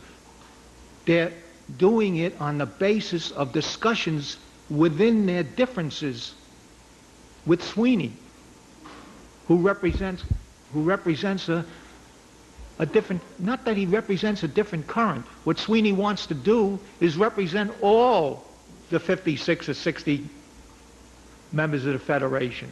Can't do it. See, at the same time, he's losing members. And when you start losing members, that starts restlessness on the top. That's dues, that's power, that's negotiating, and so on. So we're watching it carefully. But I do want to say this. That's the beauty of the Million Worker March. We are entering into this same arena with forces who want to do something independently of this controversy that's going on inside the top leadership. We want to, along with the leaders in the bloc, we want to be a current that has something to say on this question. See? And the stronger we get, within however the Million Worker March turns out, from the point of view following October 17th, and we have confidence it will continue. But there are problems. Any new movement that starts with local unions starts with a lot of disadvantages in resources, power, and so on. See? So there's a lot of problems.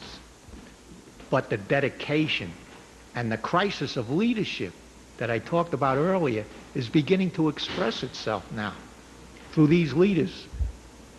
And they're interesting. They're African American. See, they're coming out of the oppressed communities, and the history of that development of those leaders is unique precisely because they come from an oppressed nationalities. See, and that is important. See, and how unity is built with black leadership among white workers who are willing to be sensitive to oppressed leaders who are leading, see, and the relationships that develop. And our party is tuned into that. Are we, what do you cut our teeth on the national question? So I want to leave it just about there. But we're watching it very, very carefully. What else you got? Oh, Jesse. Good, good. Oh, very good. Yeah, I got it. No, it come to me now. Dual unionism, and I'll add this, although I'm not sure this is what you meant. What is the difference, if there is any, between dual unionism and independent unionism? It's important. Excuse me. I explained dual unionism. I don't think that we would have anything to do with raiding another union where we were in that kind of role. We would help that union, see, to be better. We used to have a phrase when we formed what the CP formed during the 20s. The CP form was called the Trade Union Educational League. I didn't touch on this. But that was the Trade Union Educational League was an effort to bring that program of boring from within to the AFL, not from communists that were more identified, but from a broader group of workers who weren't communists, were maybe not even class conscious. They could have been backward, but they wanted to be in a union, and they wanted to fight for a union, and they wanted to organize a union. Lenin said, that's part of the development. You don't write them off. That's not what a union is for in the process of building up towards power, taking power. So we wouldn't have anything to do. We would help build that union to be better. We used to have a phrase, if you don't have a union, fight for one. If you have one, make it stronger. What? Make it fight to make it fight. I and Vinny got the name and I got it wrong. We organized what I just mentioned, the TUEL. We organized the Center for United Labor Action in the late 70s and early 80s. Just for that reason, we became a center for doing exactly what the TUEL did in the early days of the CP. And we had an office, we had a newsletter, we had allies in the labor movement that weren't ready to join a party yet, but were ready to fight if you don't have one, and whatever that slogan was. Independent unions. Let's talk a little about that. Very complex question. Who raised this IWW friend who came to a meeting and wants to organize and said he was from the IWW and he wants to organize? Starbucks. Okay. Now Starbucks isn't organized. It's a non-union entity. Although I hear that the union is looking at Starbucks just like they're looking at Walmart and others. But I got to say, we have to be a little flexible on independent unions where no union exists, and no AFL-CIO wants to tap into it. And if there are some workers, and I'm particularly interested in a group that we work with. This is new to me about the IWW. And by the way, he couldn't possibly, in my opinion, if we're going to sit down with him, and I hope we do, talk about what he knows about the IWW and whether he is what the IWW, their original ideas, they go back to the years I described when they were interested in smashing the state and building a union for only one purpose, and that is to take power. There's a group, it's an immigration. They're immigration workers. We have relationships with them in New Jersey,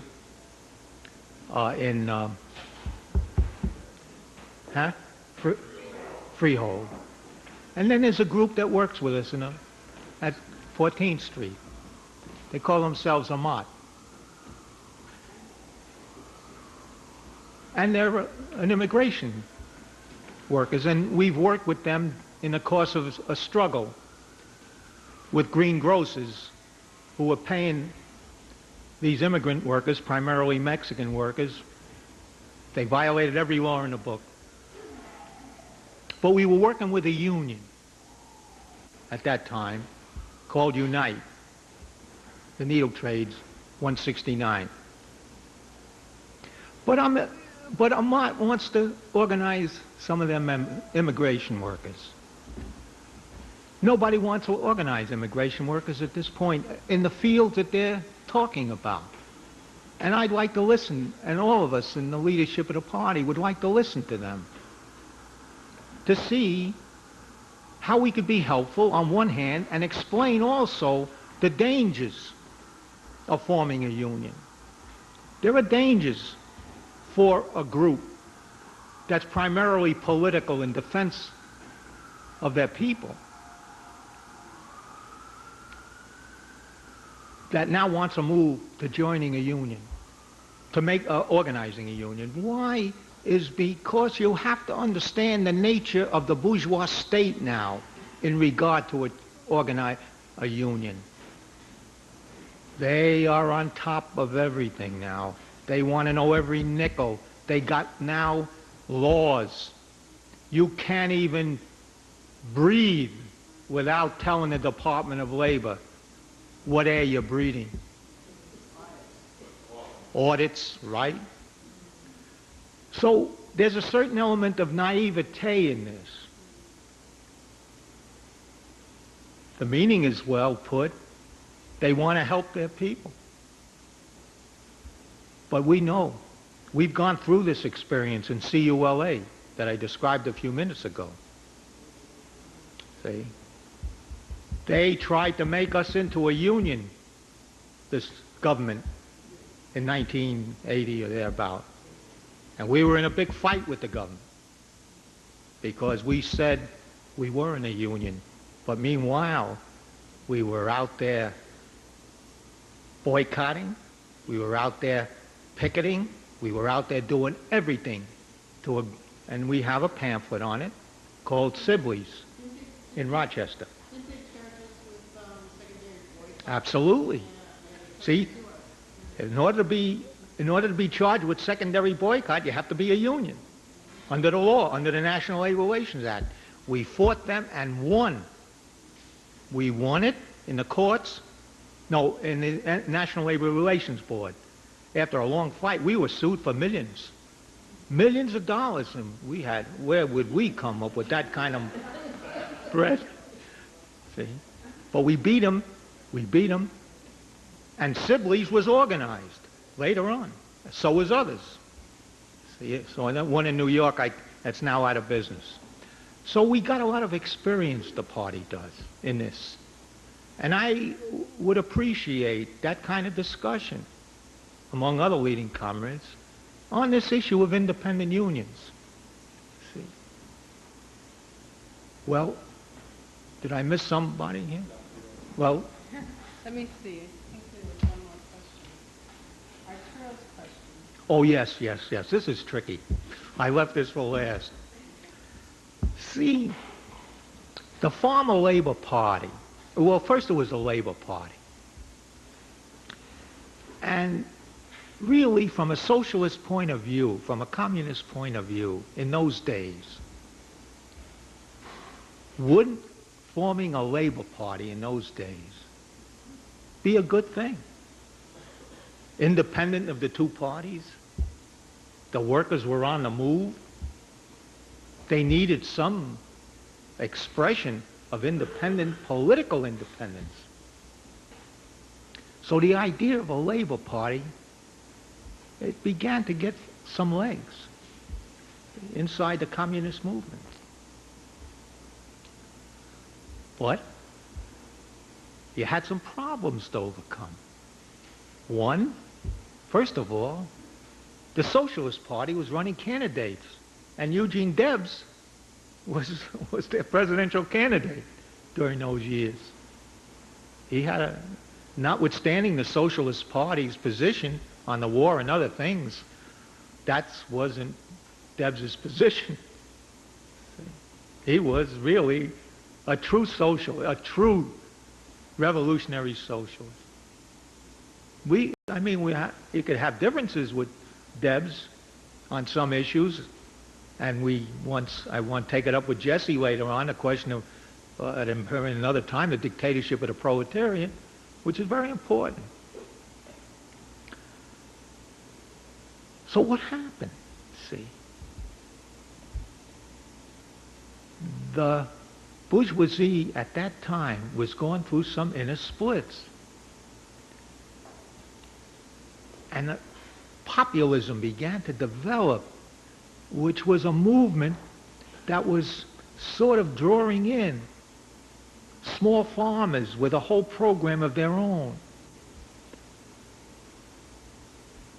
There was someone that Deirdre knows well, was a movement called the single tax movement. George, what was Lloyd, not Lloyd George. Who? Henry George. Well, it began to penetrate the labor movement. And lo and behold, they began to look at the movement from I'm talking about the populist movement, which was a progressive movement, but it was a reform movement. And they began to put up candidates. So La Follette, who was very popular, actually got about 4 or 5 million votes in that period.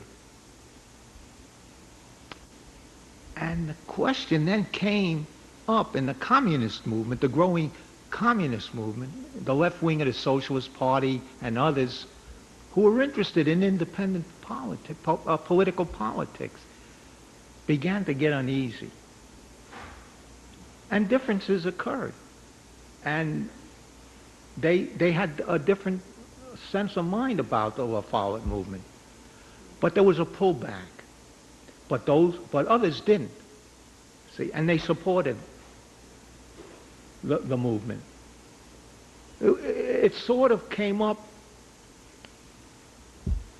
I don't know if Vinny's book, Market Elections, has this point in it. We should look it up because it was complex to the extent that sometimes a movement going through, it goes through different zigs and zags. You can't look at a movement and think of it as a movement pure and simple, but has all the dialectics that we understand as a materialist, as a dialectical materialist, understanding the laws of matter and motion. See, how to follow these things to their degree and when to support it, when to give critical support, or when not to give support at all. See, we're going to go through a lot of this in this next period. The dynamics that we're about to enter into, starting with the Million Worker March, is going to take us into a world that's so different that we can't even yet know how it's all going to play out, except we're in on the ground floor. See. So that's about the best I can do, that it didn't turn out to being a purely independent working class party. Is it relevant today? Is it something that can be surfaced? The Labor Party? It is surfacing, but it has no legs. Why? Is because the Labor Party today, when you think about it, everybody looks to Britain. Is this a Labor Party? It's for a war, for this, for that. So and it was organized by a guy named Tony Mazzarelli. Mazzocchi, I'm sorry, Tony Mazzocchi.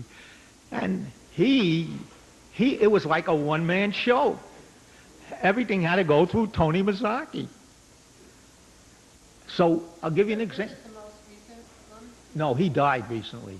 Yeah, oh no, but it is the most recent one, yeah. Now, just to give you an example, how we have to keep our eyes open on everything. I found out that Brenda Stokely, who's one of the leaders, happens to be the New York State chairperson of the Labor Party, but nobody knows anything about it.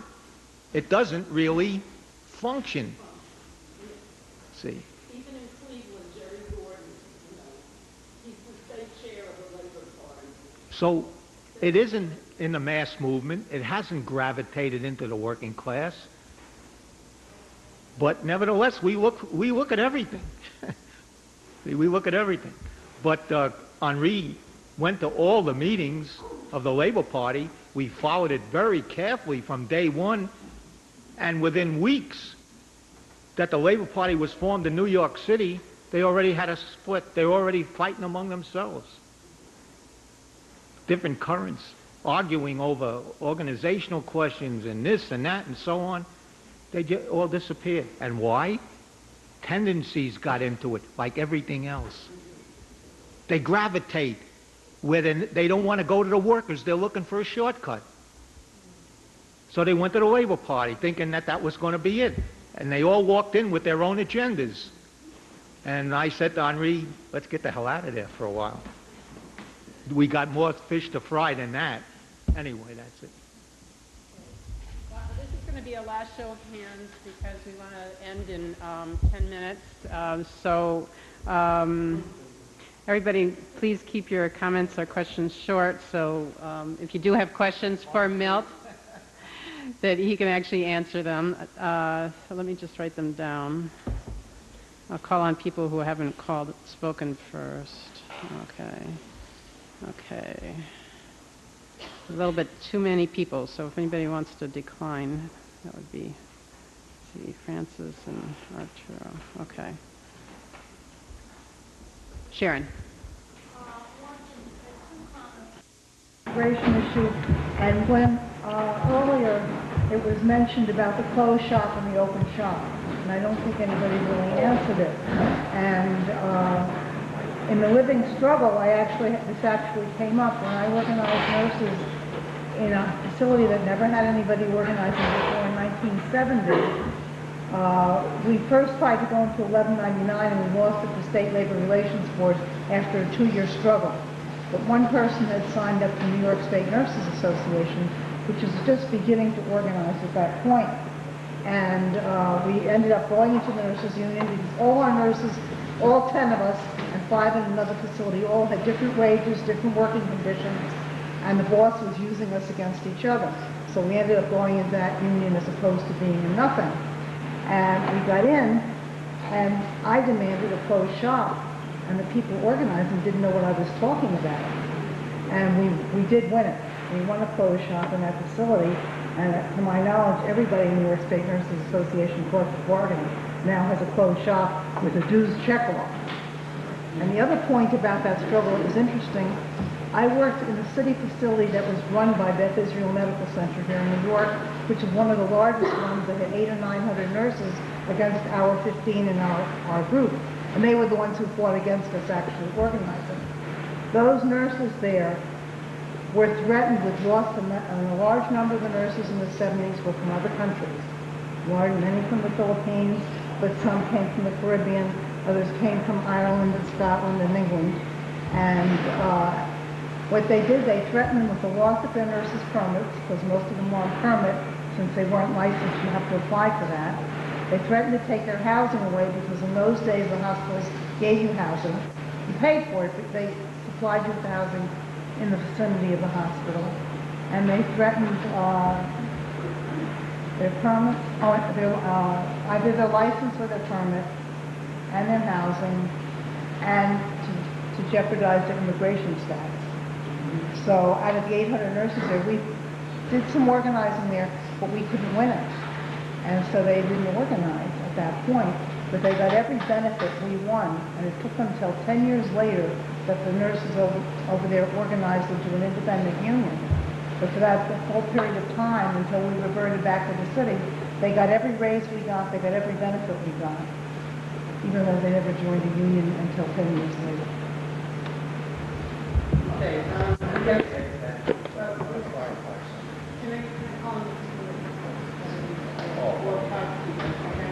Francis?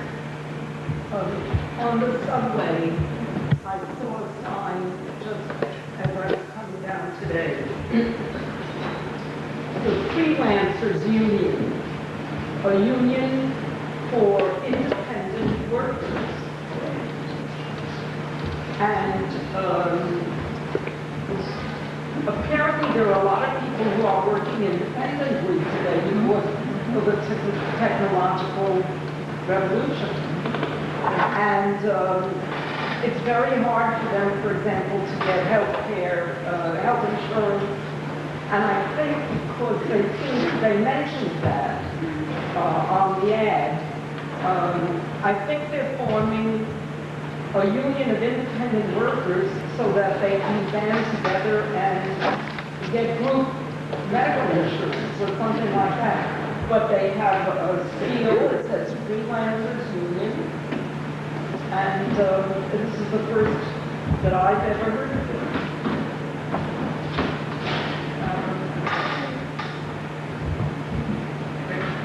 I think there are some hip-hop artists, or some artists that are also forming around that same line of trying to get healthcare in that same particular way.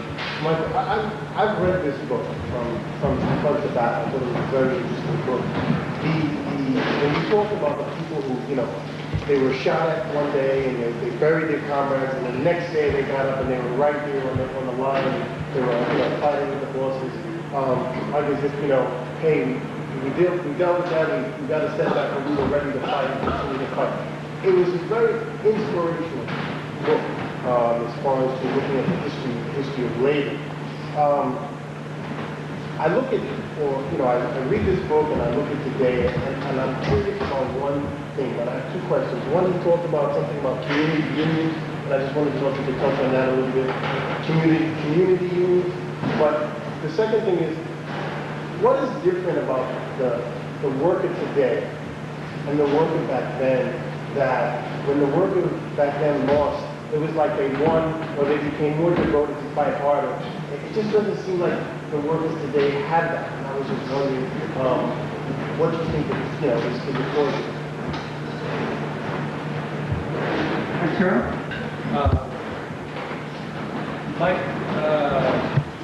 Mine's a question that could be one question we'll talk about afterwards. But the point that I wanted to raise, in Puerto Rico right now, the Federation of Teachers, it's Federación de Maestros Puertorriqueños, they have already voted to split from the AFP and the AFL-CIO. And I mean, this is what we're talking about today. So it's a very complex issue in Puerto Rico, because in Puerto Rico we're used as cannon fodder for the war. The 20th person Puerto Rican died 2 days ago, and the day after, 2,468 Puerto Ricans were called duty. It has more about being independent from the U.S., since we can't vote for president down there. We can't. We have taxation, we have representation, all these things. So I was wondering if you could mention it. I mean, do you have anything on that, or what do you say about that? Something we already need another class. Okay, David. Oh, I just wanted to mention, you know, about the baby that India passed its version of the Labor Act a couple of years ago, and they had to take it off the books because there was such law, violent demonstrations against victims of the workers. The Indian people made it unenforceable.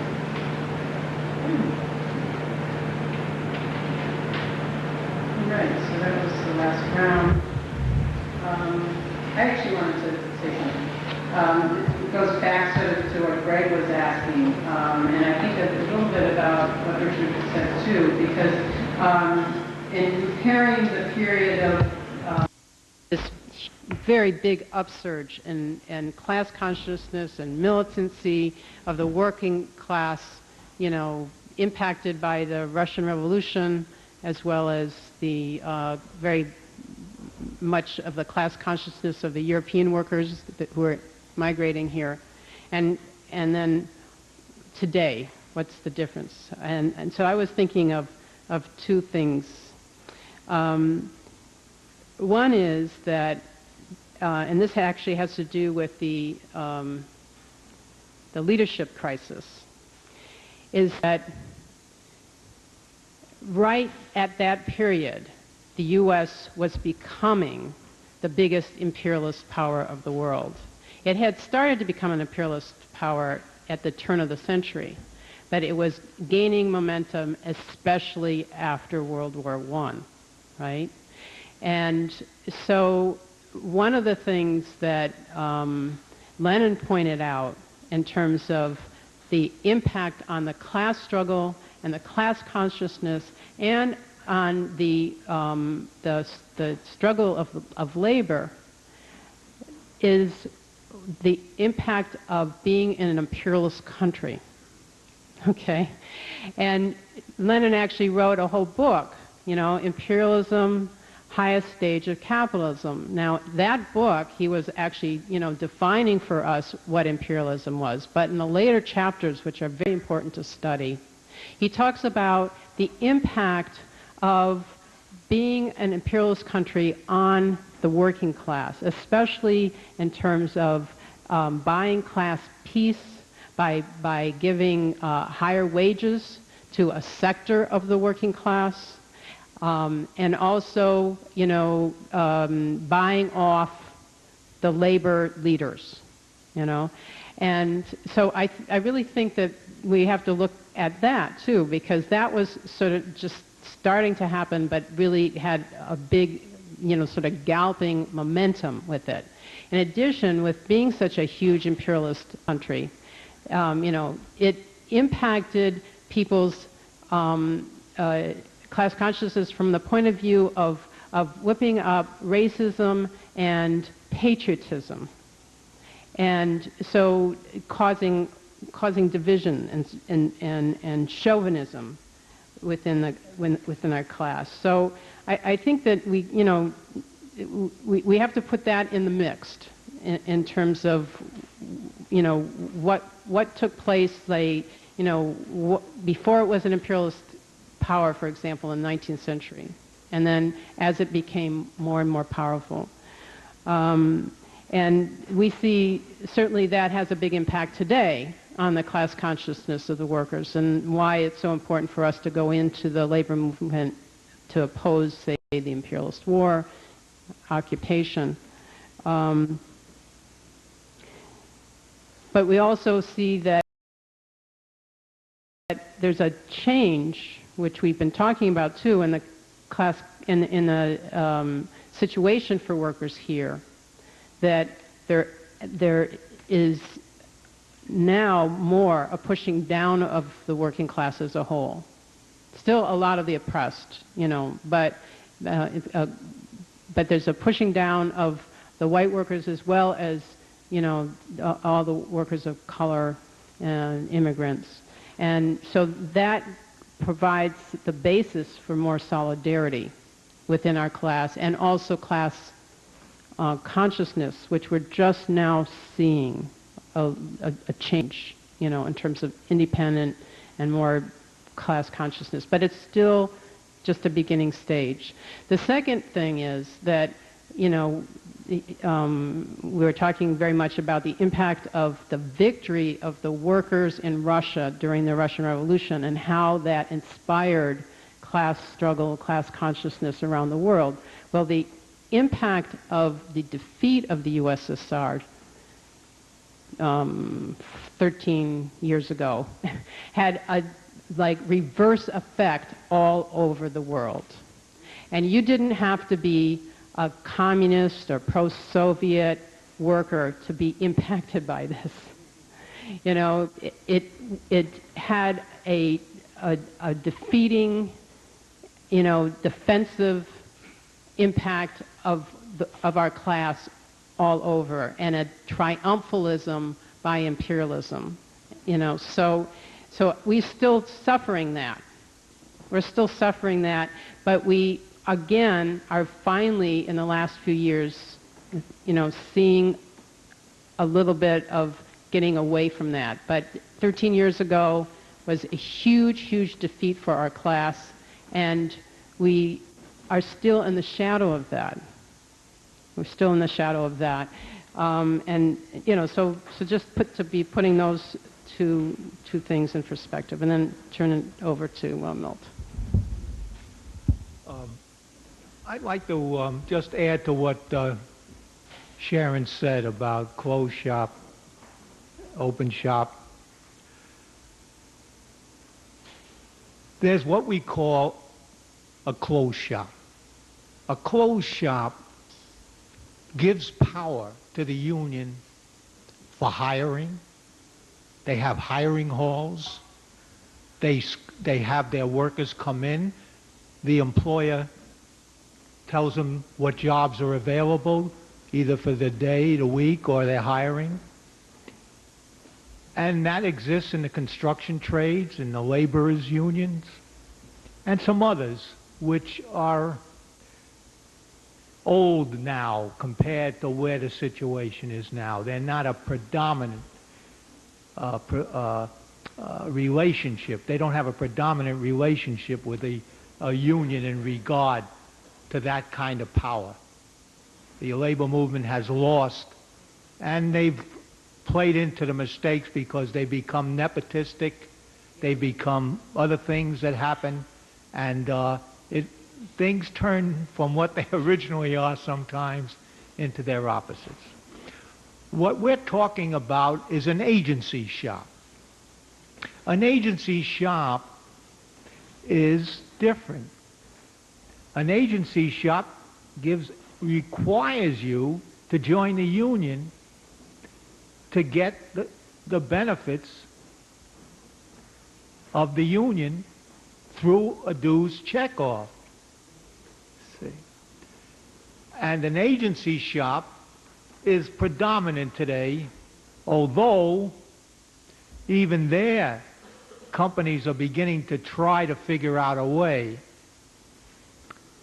to sabotage dues checkoffs and other ways that give the union a measure of strength in regard to dealing with their management. That's just to add to the difference between a closed shop and an open shop. That's strictly anti-union, non-union, and so on. The only other question I'd like to answer is this question that comes up about, what about the workers today? Damn, why aren't they doing what their ancestors did, and so on? Well, you know, there are ebbs and flows. I would be remiss if I left the impression that what happened then and what's happening today is kind of fixed. Let me give you an example of what I mean. It's not so good today, it was terrific then. We all know, and the bourgeoisie can't avoid this, what happened during the Depression years, about the upsurge of the workers. My God, it was incredible. The rise of the CIO, they couldn't sign up fast enough after they got contracts through sit-ins, got recognition that Roosevelt was forced to give into in regard to whether a more revolutionary situation would develop if he didn't. I mean, the Secretary of just to give you an example of understanding the role of the government in this, take the Secretary of Labor in those days. Her name was Frances Perkins. And she almost put a stamp of approval on seizing the plants. That's how worried they were to try to figure out a way to get them out of the plants. Because this was an issue of property rights. It's one thing to negotiate a contract, it's another thing to seize a plant. Fundamental difference, and something we should follow in Latin America more. Take another period, see, they don't play up. And we had some experience in it.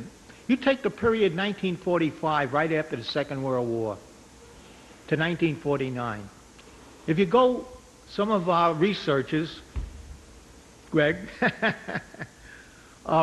should look at that period. Do you know there were more strikes, there were more walkouts right after the Second World War than there were during the Depression? Our party was involved in the belt strikes, the steel strikes in that period. Bell being a aircraft post-war benefactor of the industry, I got to tell you, that period exceeded until what happened? Hey, the witch hunt, the red baiting. I mean, there's a flow of history that never repeats itself, but yet class relations do evolve, do come up, and how we react to them and what did we do in 1949 and 50 after we lost everything? The workers went into decline. The Korean War started, and the jobs were plentiful in steel, where I was. Here we were working like hell for the war. And what were we talking about? At least I wasn't, but trying to, inject some consciousness, socialists. They knew who we were. Vinny had just been fired, and everybody was talking, what's Trotskyism? It was a foreign word, and somebody would say, but I know Vinny and I know Libby. They're good American people. I mean, they come from here. They're not Russians. Anyway, that's another story. But what happened, see? The workers began to talk about, I think I can now buy a home. I think I can get another car. This one is just about ready to shoot. All we would hear in the plant was, how do you get out of what you had been into in the previous period? And these were immigrants, workers who were, Americanized, so to speak. We would talk about stories where in those days, before the Union, but they knew about a Union, put aside everything else. They may have been passive and so on, but they knew about a Union because before the Union, many of them that I knew, who had come out of the mines as well, when we'd go into management with a grievance, no matter how militant you were, the workers would take their hat off to the management. They would be cowed. They would be respectful. They would be awed. See? It was a period. See, if you go through history, the workers go through stages. You cannot put workers in a box. Why? As long as imperialism, as Sharon was saying, exists, there'll be struggle. It's in the nature of the beast. Workers cannot avoid, no matter what their mental mood is, whatever the period might be, it doesn't explain anything of a permanent character. The dynamics of imperialism in its evolution of good times and bad times and depressions and recessions and booms and busts, workers respond to it. They do. It starts out economics, but it can easily become, under the leadership of a party like ours, political. That's our job. See? Defend their economics, defend their union, defend their jobs, defend their picket lines, and then talk to them about politics and in the class consciousness and so on. So I think that's it.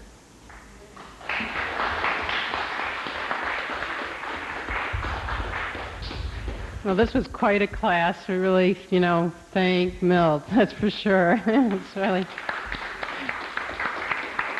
I just want to make a couple more plugs. The video night tonight, they're showing Casualties of War. It's a dramatization, fictionalized account, but it's supposed to be very, very good film on the Vietnam War. Maybe Joe can tell you more about that.